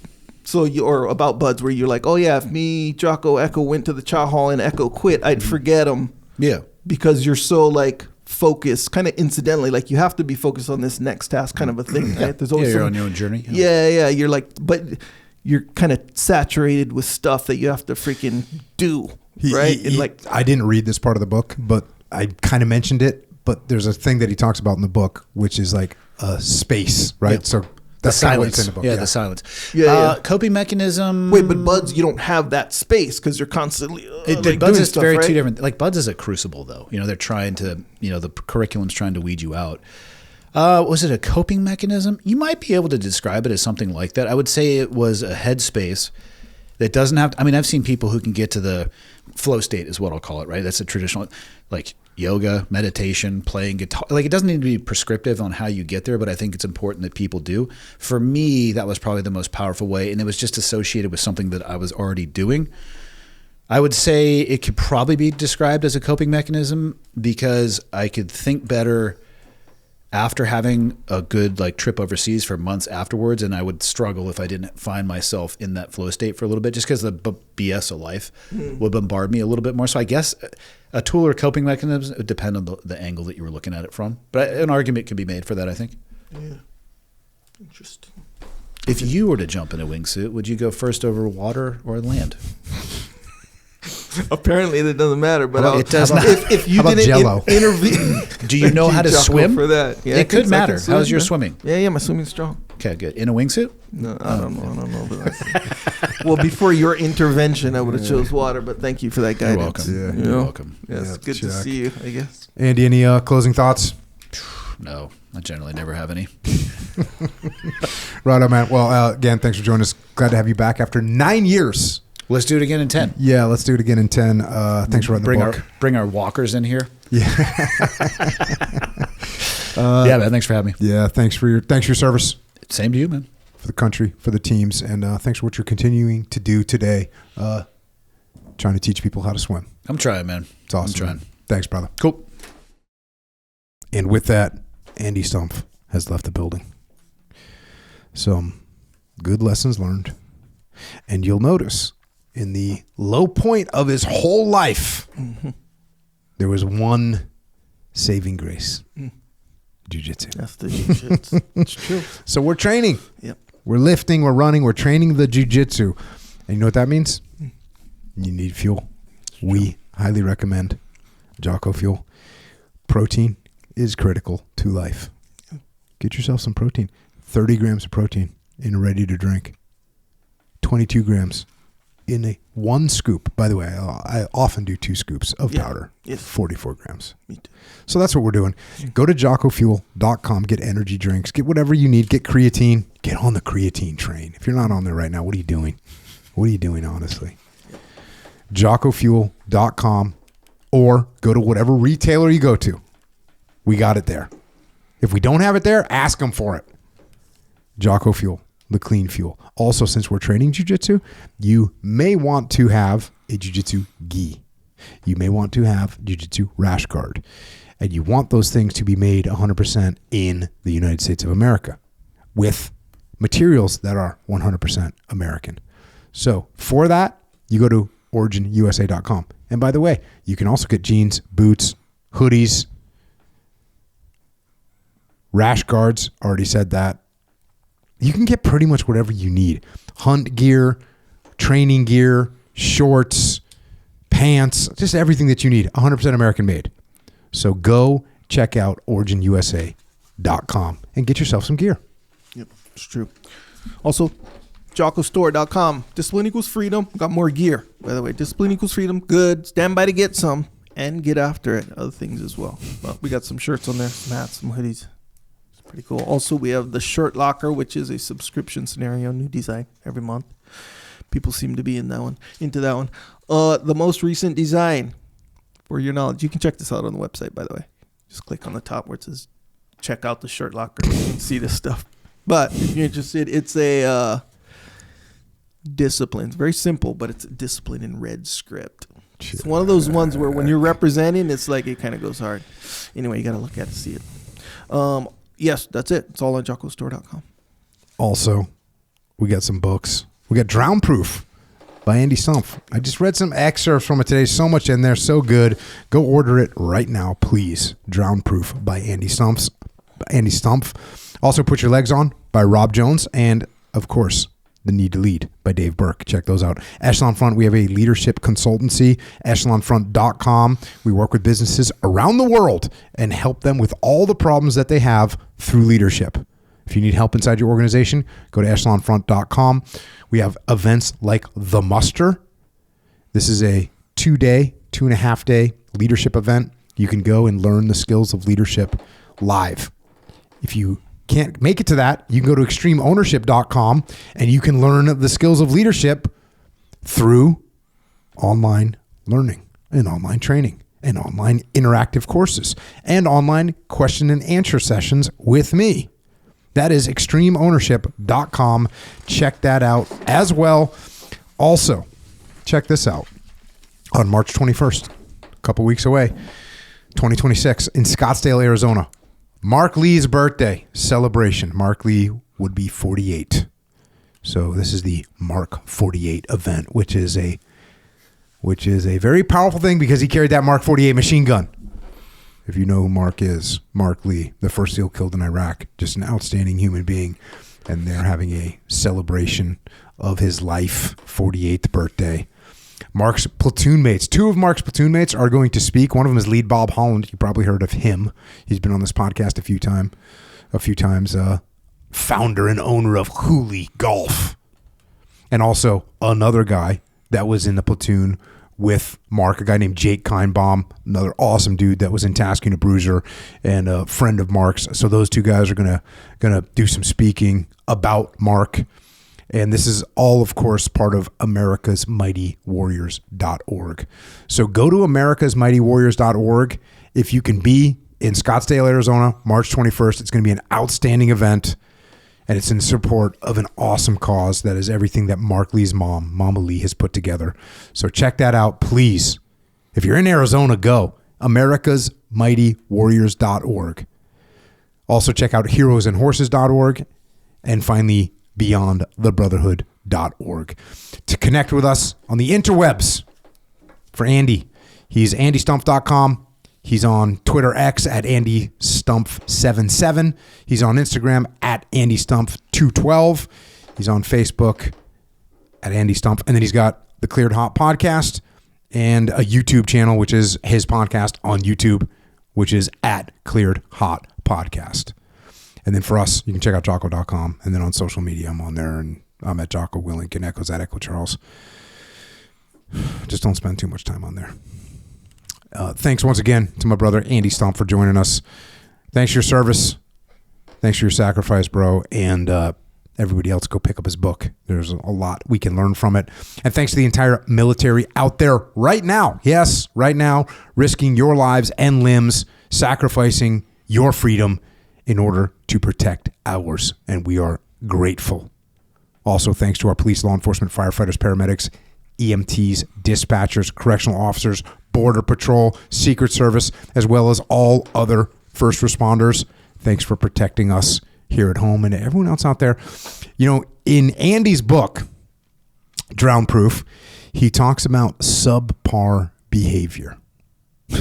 And one of the ways to avoid subpar behavior is to look in the mirror and ask yourself some questions.